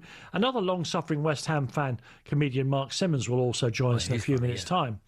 But Charlie, just to calm the, everyone's obviously so excited about those things that I've trailed. Oh, yeah. We should calm them down a bit now by, you had the fun this week, not only of interviewing one of your heroes and a Torquay United legend, but a person who's suddenly, because of a recent managerial appointment in the Premier League, been thrust back into the limelight, whether he likes it or not. Whether he likes it or not, yes. I do a podcast called The National Obsession, which is about non-league football. There's not a lot of football in it, if I'm honest. It's normally us doing stupid voices with my friend John Cadigan, and we're on 300. It's our 300th episode, Danny, which is congratulations. Somehow we've got there. I've no idea. Is Cadigan back from Australia? And, yes, he is. And the 4 people who listen to it really enjoy it. So it is for fun. We enjoy doing it. But if you like non-league football, you might enjoy it. It is not a talky podcast, although there's a lot of talky in it. But our 300th episode guest was Leroy Rosenior. Now, why are you... Hang on. Leroy, I get. Who is Rosenior? Rosenior, that's his name, Leroy Rosenior. I've been calling him... I've been shouting at him and cheering his name for 20-odd years, and his name is Leroy Rosenior, which I've only learnt through his son becoming the Chelsea manager. But we were lucky enough to have him on yesterday. The interview will be out tomorrow morning. And, I mean, what a golden human being, an absolutely incredible man, and his views on the game and how he looked at lower league football and made those players better. And now here he is, his son, in a brilliant bit of parenting. Performative parenting is absolutely the best parenting. You know, when your child does something very visibly and publicly great, and you can stand there and go, yes, hooray, here we are. A brilliant bit of but he was absolutely, but what a good guy. They always say never meet your heroes, Danny. I disagree. Meet your heroes. You must have met so many of your heroes. Yeah, well, look, it's very nice to introduce it like that. I will just say that Leroy, of course, was amazing as a talkie, and I understand why you'd be so excited. I'm looking forward to when he picks his phone. Who's this? Yeah, it's the boy. Dad, I can't do anything with these players at Chelsea. What do I do? Control. What do I do? Yeah, absolutely. Oh, look, you're right. Oddly enough, in the world of meeting your heroes, and you should never meet them, I've had loads of contradictions. By and large, in football, when I've met my heroes, they've all been lovely, absolutely brilliant.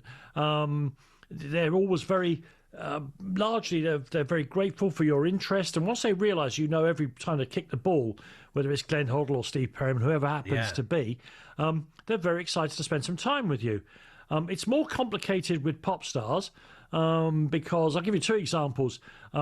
In one case, I was a huge fan, still am really, of Elvis Costello, but at the height of his powers, he did something that he crossed me in some way, and I wrote this horrible piece about him in the music papers. Yeah. And the next thing, I get a phone call saying he wants to meet you. We'll do a big piece, and we'll get over there. I went over to do the interview, and he turned up in a full, and this is the second time I've mentioned this, Victorian Undertaker's outfit. Wow! All ready for us to have this big difficult conversation. Yeah.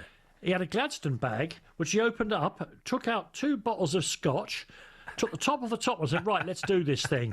It was a very tricky afternoon. Yeah. Contradictorily, I had no interest in Wham. They were far too pop for me. And again, I reviewed one of their singles, said, this is awful. Oh, goodness, what are they trying to do here? Come on, Danny. Yeah. The next thing, the phone goes in the office and someone said, it's George Michael for you. And I thought, oh, God. I picked the phone. He said, come over now. And he was over, I think it was in Psalm West, the big recording studio in Hammersmith. Is it out there in West London? Right, yeah. Oh, my God. He could not have been a more wonderful human being. He greeted me at the door, not one of his many, no doubt, minions. He made the tea for me. He played me Careless Whisper. I think I was the first person other than the guy who was mixing who'd ever heard the finished version of Careless Whisper. And by the end of it, I was completely charmed out of the trees. And I left thinking he made me feel important. He's George Michael. Yeah, and he was a great singer and a great writer, a great pop music writer. You know, look, but in terms of meeting your heroes, look. Blazing Saddles is a great film. Oh, yeah, okay. Young Frankenstein is one of my favourite films of all time. Yeah. And they both feature the same person, Gene Wilder. He's in Blazing Saddles and he directed, despite not getting the credit for it, because Mel Brooks went ill, he directed Young Frankenstein from start to finish. And I was asked to go and do a piece about Gene Wilder. Now, behind you think the Ritz is a posh place, right?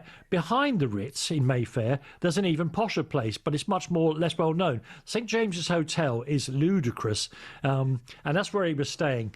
And I went and spent the afternoon with Gene Wilder, and oh my goodness! Now look, he is a great actor, so he could have been putting this on, but you felt you were in the presence of a genuinely wonderful human being who happens to be unbelievably funny as well. He was so nice. You felt you could have if it was a cold day, you could have put your hands out and warmed yourself off the goodness radiating from him. So by and large, I've had good experiences with meeting my heroes.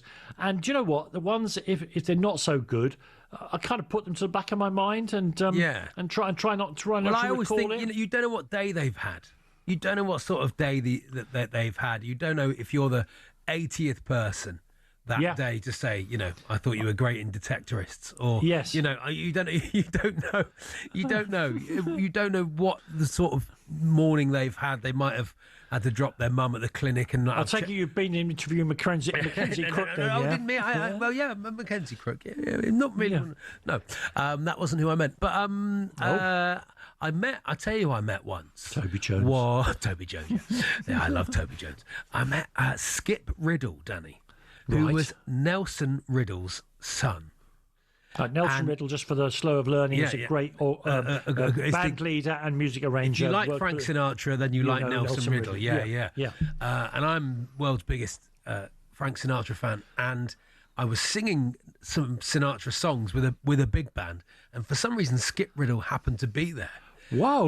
And he went, great singing, kid, and I was like, I sort of walked away, just walking on air, like the 6 degrees of separation of it was like I'm one step away there from his dad, who was there at the coalface, So but actually, it allows you to legitimately compare yourself to Frank Sinatra. I don't think so. I'm not comparing myself. I wish I'd have thought. I think he'd have said, great singing kid, even if I'd stunk the place out. He was a very nice man, he was a very nice man. But the most difficult one, I think, where you're meeting your heroes is when I used to do My Sporting Life here on talkSPORT, multi-award winning, which involved sometimes 3 and 4 hours of interviewing people I used to darken the room, so it was really like a confessional or a womb. Oh, nice. And people were amazing. They would tell you, if they realised you knew everything about them, they trust you. They would start to trust you. And also, I had no interest in making news headlines or throwing these people under the bus. This was purely a matter of language. The person I'm going to talk about is an absolute hero of mine. He's an incredibly brainy man. He has a law degree and plays chess at an extraordinary high level. But Ozzy Ardiles has never mastered the English language, the accent. So he was talking to me like Shakespeare, but I was only catching every third word because he still does that in that extraordinary South American version of English. Yeah. And it was quite tricky because it was like when the internet cuts out and in, or when you're on WhatsApp, you know the sense of his answer, but you're not getting every single word of it. Well, if you listen to Chaz and Dave, Spurs are on the way to Wembley, you can get a version of that. Where although he had played for the club for years, he still didn't know how to pronounce its name. But do you know what? Again, such an amazing person. One more. This I've got no interest in motor racing, really. I do it for a living, so I have to keep up with Nando Morris or whatever he's called. And Jackie Stewart came in to do My Sporting Life. Oh, wow. He is a tiny man because they have to be smallish men to fit in those cars. He walked into the old talkSPORT office in Vauxhall. He filled the room with his personality at 80 years of age. It was an extraordinary thing to watch. Yeah. And in the small, darkened studio, it was almost too much. It was overpowering how much charisma he had. That's just another name that comes to mind there. Listen, we'll get back to the important issues of the day in just a second when we'll be joined by Mark Simmons, who is a comedian also about to go on the road, as we heard from Susie earlier on the show, but he's carrying the need to entertain people. He has to also to carry around with him the problem of being a West Ham United fan. We'll see how he's balancing those two things next here on talkSPORT, where you're listening to me, Danny Kelly, and Charlie Baker, and you're doing so in partnership with Toolstation. Stay one step ahead. Whatever the job you're doing, next stop, Toolstation.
Yeah, big night tonight. Live football on talkSPORT. The first round of the semi-final Carabao Cup tie between Chelsea and Arsenal. As I say, Chelsea host the title favourites, the Gunners, in that semi-final first leg. And their newly appointed manager, Liam Rosenior. Sorry, how am I pronouncing that again, Charlie? Rosenior. Apparently I might be completely wrong, Danny, but that's what I remember now. Well, let's call him Liam Rosenior because he's managed to reply to that so far for in his career. Yeah, but he's spoken on which other Premier League manager he wants to emulate. Yeah, I'd love to be here for 6 years and longer. I'll be here as long as possible, but I'm aware in order for that to happen, I need to win. It's as simple as that. I understand every club has a different project. This word project comes out a lot now in football. But the idea in any project is that every game you play, you're trying to win it.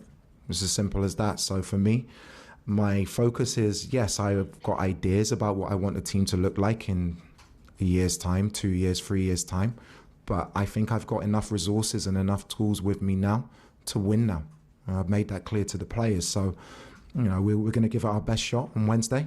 The lads trained very, very well this morning. And, I'll make a decision on the team in the next few days. And hopefully we go and attack the game.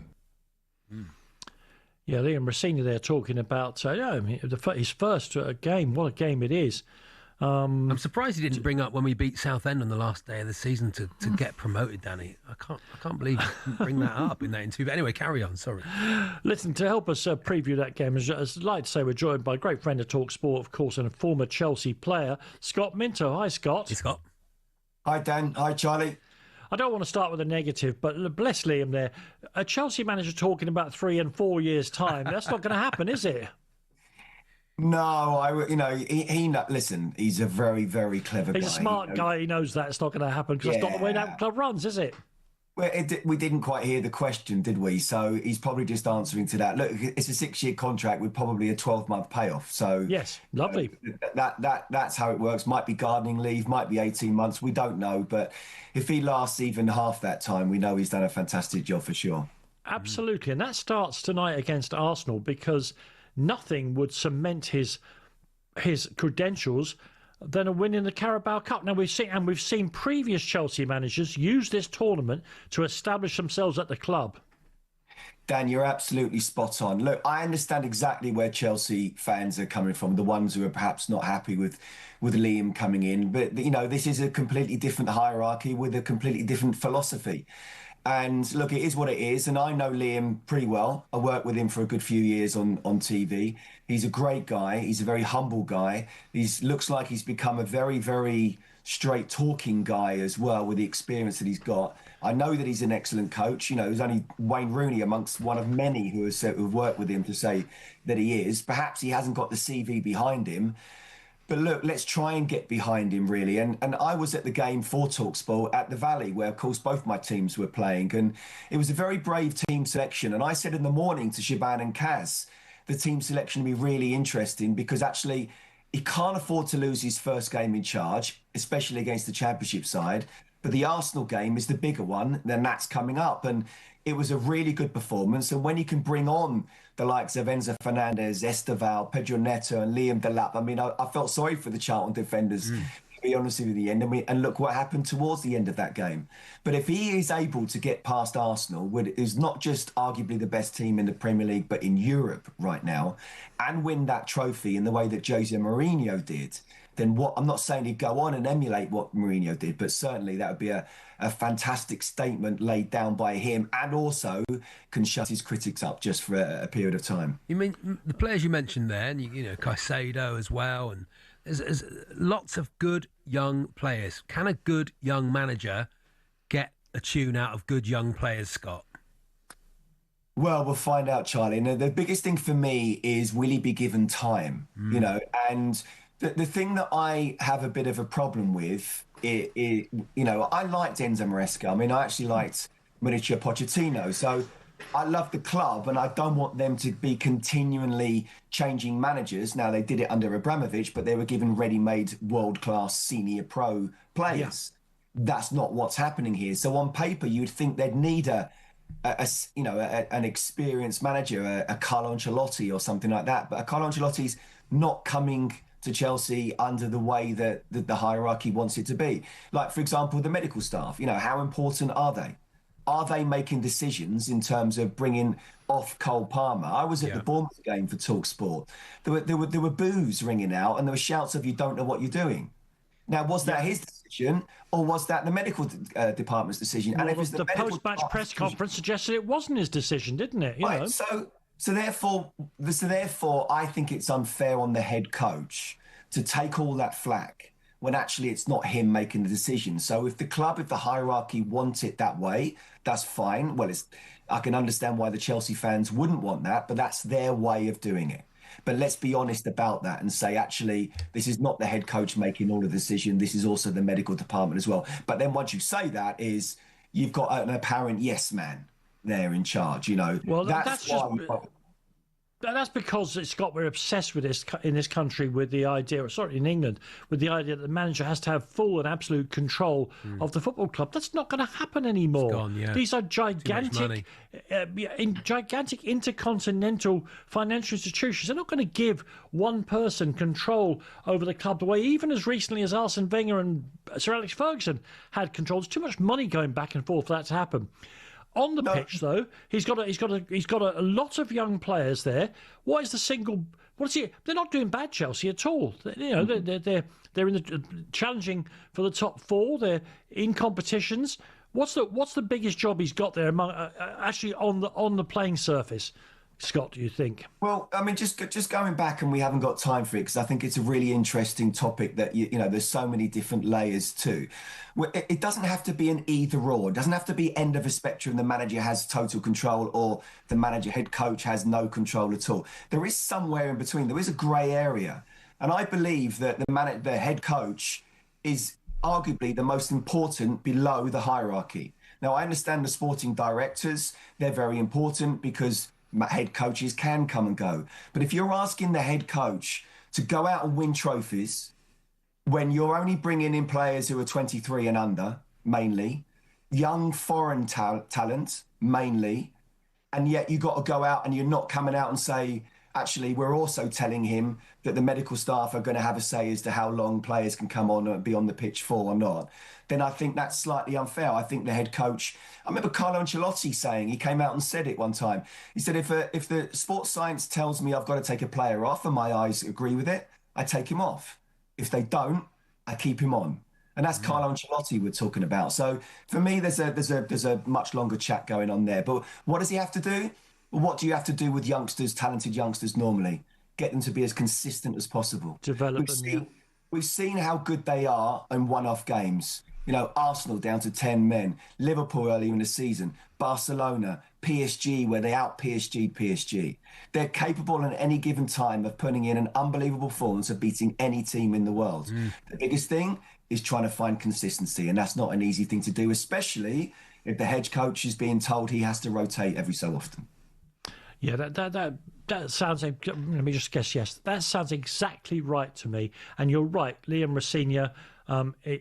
His work at Strasbourg tells you he's a very, very good coach. The difference is in the time, in the last 10 years, is not going to be given Michael Ballack to shore up talented young players. He's got to work with what he's got. Big opportunity for them tonight, particularly at home, to lay down a mark. I'll be fascinated to see the selection. And, of course, that game is live here on talkSPORT. You wouldn't want to miss that. And thank you to Scott Minto for joining us. I didn't get a chance to ask Scott, an ex-Benfica player, Charlie, about what he thought about Mourinho after last week. Benfica lost the semi-final of the League Cup to Braga. Yeah. He didn't let the players go home. He took them to the training ground and made them sleep on the training ground. He said, "I'm not going to sleep after that result. I don't see why they should." He's still got something. It's not genius of football coaching, but he's still got showbiz. He's strictly showbiz now, Jose, isn't he? Listen, and thanks to Scott for joining us here on Baker and let's get it right, Kelly and Baker here on talkSPORT.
Danny Murphy's told White and Jordan Steve Holland is as good as any coach he's worked with. Danny says Michael Carrick's new Man United assistant is great at making sessions relevant. So if Michael wants to play a 4-3-3, they'll set up that way. And if they're playing against a 3-5-2, for example, everything will be covered very well. And also, Steve's good at the enjoyment side of it, getting players, you know, keeping people high, keeping people enjoy the sessions when they're maybe not playing. Carrick's meeting his squad for the first time today. Remember, Man United host Man City live on talkSPORT this Saturday lunchtime.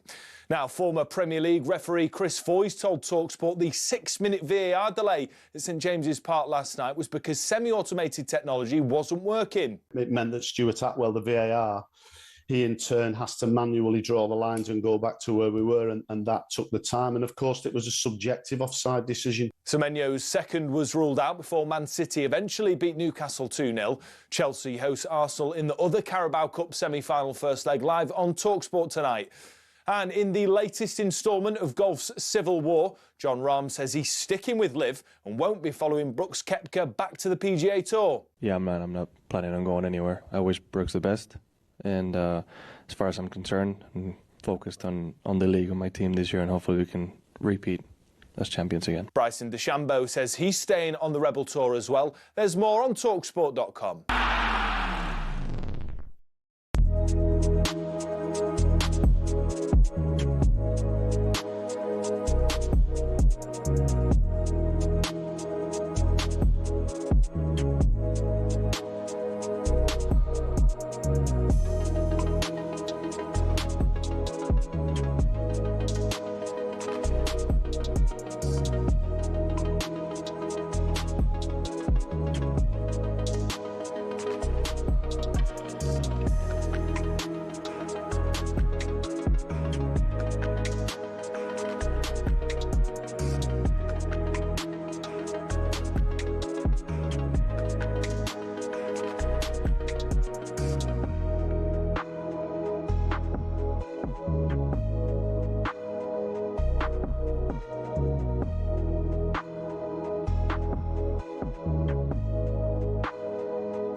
Paddy's Challenge on talkSPORT with Hawksby and Jacobs. What critics are calling one of the many radio quiz segments happening this week. Paddy Power. 18 plus BeGambleAware.org.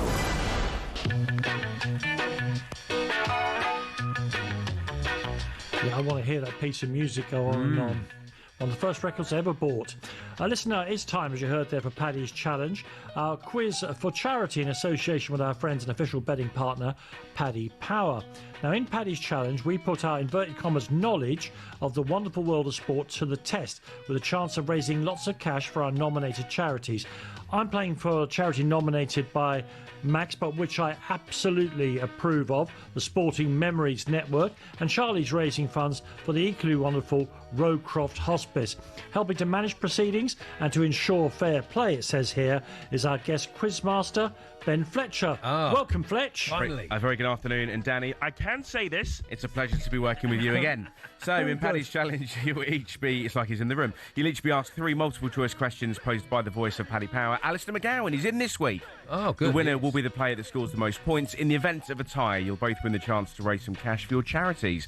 Last time we played, Max won and backed Cambridge to beat Birmingham in the third round of the FA Cup, but on the day it wasn't to be, as Birmingham won 3-2. So no win there, but let's see if we can raise some more cash for your chosen charities this week. The virtual coin toss has taken place, and it is decreed that Danny will be going first on this occasion. So if you're ready, and for the benefit of those watching on YouTube, is that your house, Danny, or are you in the corner of a very cosy pub? It looks absolutely idyllic, if I may say so. That sort of castle wall stone thing, that's Castle Kelly here in Kilkenny, Castle Kelly, some call it a dungeon, not me. Danny, here comes your first question. Macclesfield's 2-1 defeat of FA Cup holders Crystal Palace last weekend is one of the biggest upsets in Cup history. How many places do the non-league sides sit below Palace? A, 137, B, 127, or C, 117? The answer, I think, because I was very interested in those stats, is C, 117. Good one. You're absolutely right. Only the 9th occasion in the past 100 years that a non-league side has beaten a top-flight opponent. Macclesfield was supposed to be away at Woking in the FA Trophy last night, but they bottled it, a.k.a. a waterlogged pitch. Waterlogged pitch. Indeed. One of those. Turned on the sprinklers. Yeah, or frozen or waterlogged. Frozen. You don't want to be playing them. Weather. You don't want to be playing them after that weekend, do you? They'll be riding high. Tin Pot Woking. Unbelievable. Is there ever a moment when you do want to be playing Woking? Yes, is the question, Danny, get in there. The way Torquay again, they'll have to wait a couple more. Charlie, hashtag all aboard the banter bus. Here comes your first question.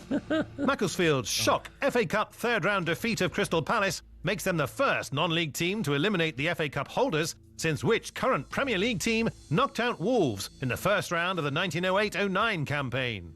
A. Crystal Palace. B. West Ham. C. Liverpool. Oh, that's interesting, isn't it? I thought we were going to get a Sutton United question then. Liverpool. Oof. It was remarkably Crystal Palace. They went full circle. We were discussing this on Extra Time weekends. That's actually the point of the question, isn't it? So 1 till 5. Should have picked up on that. Saturdays and Sunday mornings. So the Silkmen also became the first non-league team to score twice in an FA Cup match against a Premier League team since Kettering Town versus Fulham in 2009, and the first against the holders since Runcorn against Preston back in 1939. Oh, wow. So there you go. One for the pub quiz if you get invited to those sorts of things. Danny, here comes your second question. Barcelona edged past Real Madrid in a 5-goal thriller to win back-to-back Spanish Super Cup finals in Saudi Arabia last weekend. How many times have Barcelona now won this title? A. 10, B. 16, or C. 20? Oof.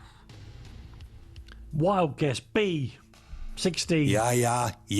Middle diddle, as Paul Hawksby would say if he was here. You're absolutely right. The fourth Classico Super Cup in a row, while all three of Barca's final wins under Hansi Flick have come against Real, 2 Super Cups and the Copa del Rey, which I'm sure you knew already by virtue of your brilliant Trans-Euro Express show, what a show on a that Sunday afternoon after Extra Time with me, Ben Fletcher, 1 till 5 Saturday and Sunday mornings.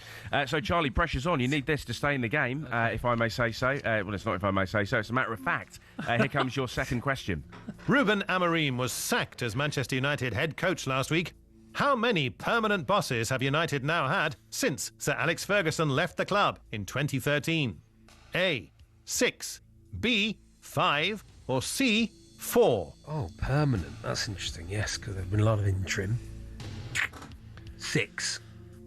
1 point to Charlie. Get in. A lifeline. Do you want to have a go at Ralph Rangnick? No. He was interim. Oh, God, there we are. The first. David Moyes, Louis van Gaal, Jose Mourinho, Ole Gunnar Solskjaer, Eric Ten Hag, and Ruben Amorim. There we are. There we go. There's the list. So, Danny, very simply, you're shooting for the match to make it 3 out of 3. Good luck. Here comes your third and final question. In addition to losing 8-1 to Bayern Munich last weekend, Wolfsburg also set a new own goal record in the Bundesliga. Oh, nice. In how many consecutive games have the hapless side managed to score an own goal? A.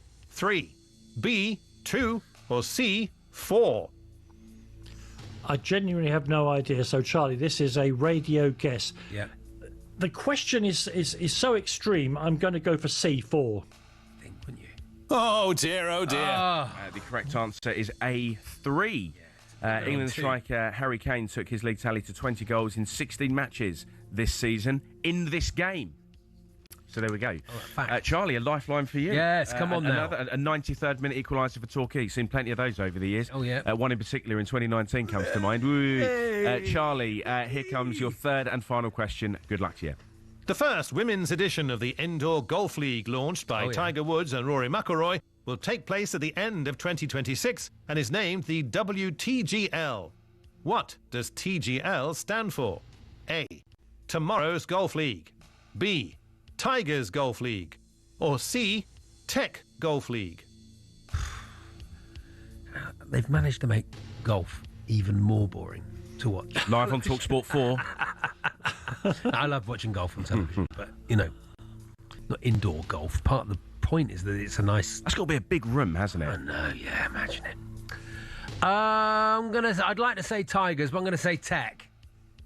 Oof. It's tomorrow's golf league. In WTGL, teams of players will hit shots at a 5-storey high simulator screen before moving to a green that can rotate 360 degrees, creating hole-to-hole variations. Maybe they could do it at the Belfry Shopping Centre in Redhill. A lot of wasted space up top there. Anyway, I digress. Danny, it is a 2-1 win for you. Congratulations. You are today's winner. You've won a free £20 bet that Paddy Power will place on your behalf, so you can try and win some cash for your charity. Just remains for me to ask, what are you going to go for?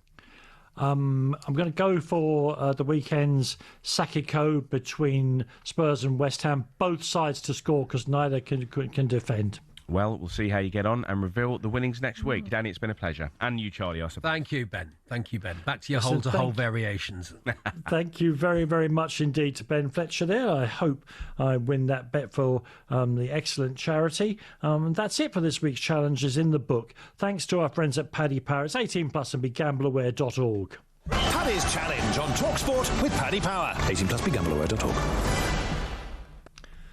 Yeah, one more guest to get on for you. Mark Simmons is a comedian and West Ham fan. He's been running around the building. We've managed to catch up with him. He couldn't find the studio. We'll talk to Mark next year on Kelly and Baker.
Yeah, now listen, this Friday, watch Alexis Roca against Raul Curiel. Their first clash ended in a draw. Now, two elite welterweights run it back in a high-stakes rematch for bigger fights in 2026.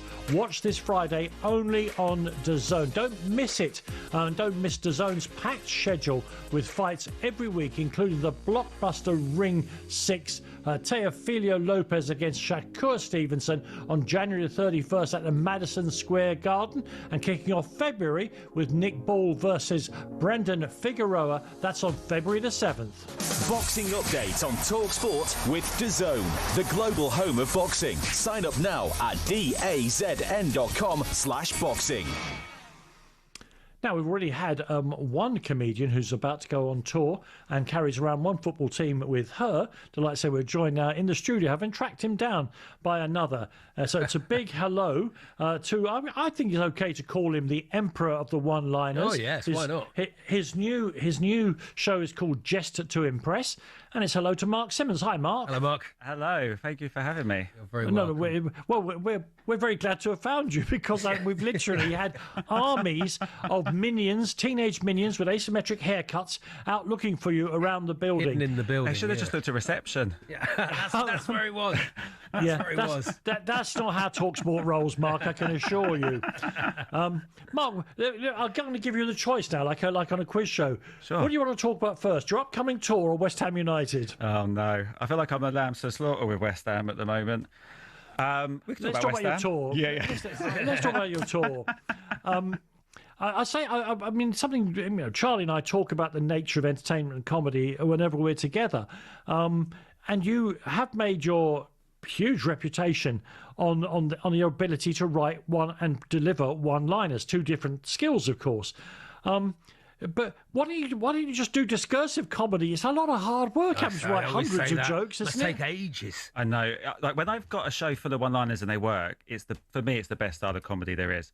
But in those 2 years, I'm writing the show and I'm watching people like Charlie just go off and just talk. Yeah, and just get laughs. meander about the stage. Like he could have one idea and it lasts 10 minutes. And my one idea lasts 15 seconds. It's an absolute nightmare.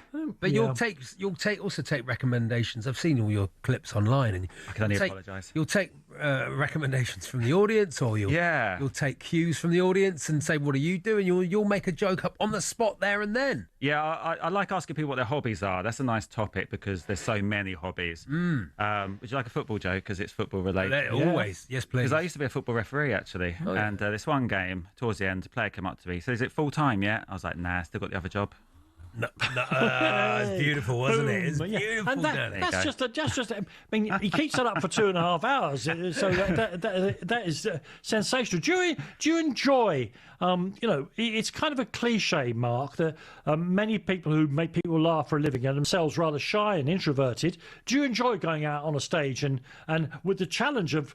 I mean, they pay to see you, so they want you to be good, but you still have to make them laugh.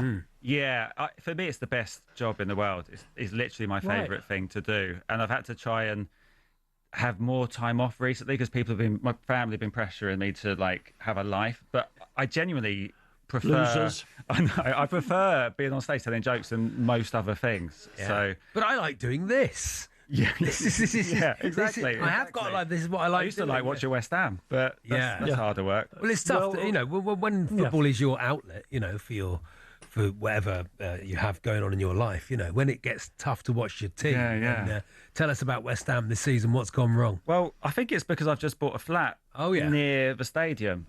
Oh, and ever since then we've been playing rubbish. Yeah.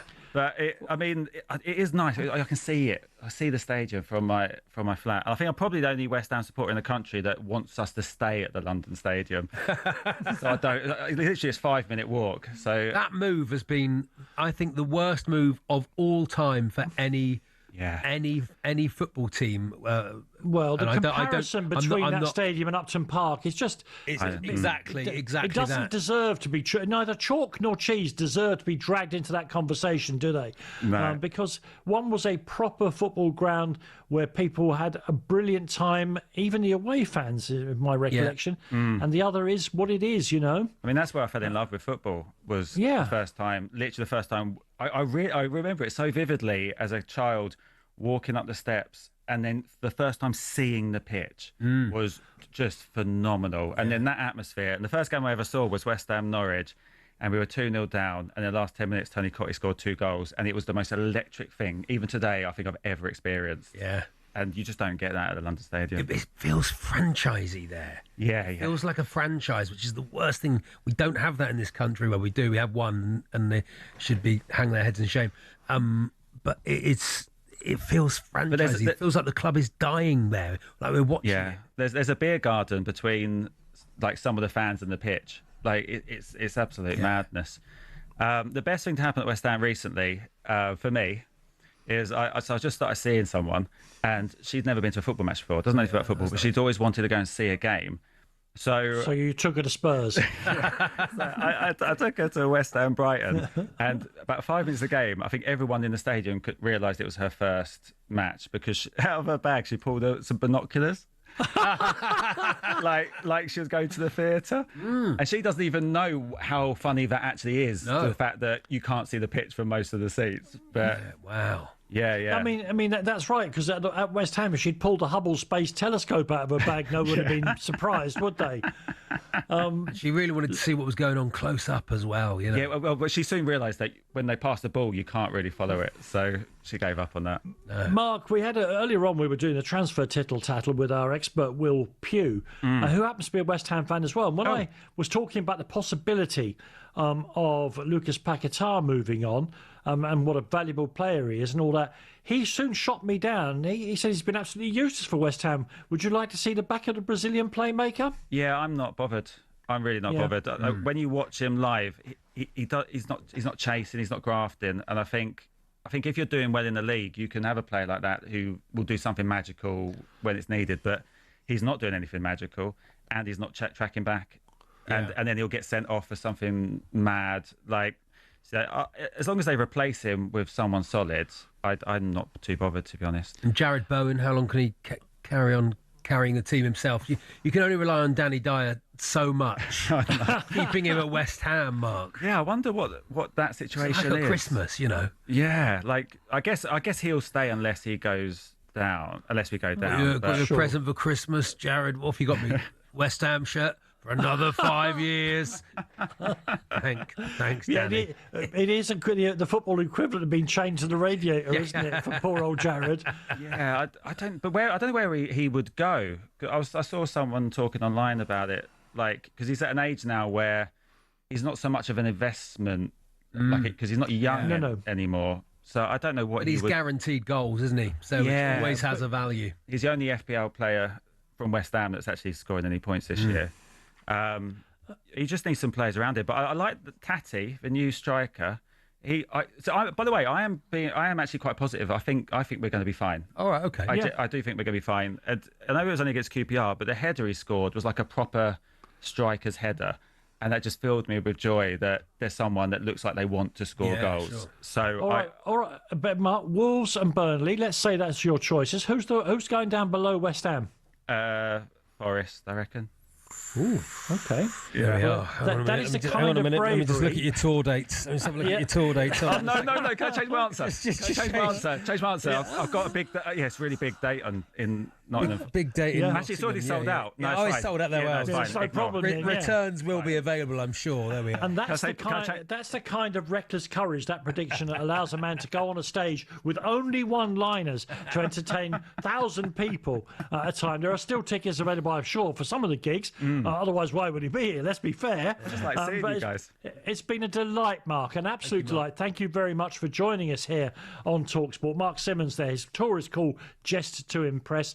And you can go and look at, there might be a smattering of tickets left in your area, not in Nottingham, apparently, which takes us to the end of 3 helter-skelter hours, which I've enjoyed absolutely thoroughly. Loved it, Danny. Charlie, thank you very much for all your help. And if you've enjoyed listening as much as we've enjoyed doing it, then you've had a blast. Drive is up next here on talkSPORT. Good afternoon. God bless you all. Cheers.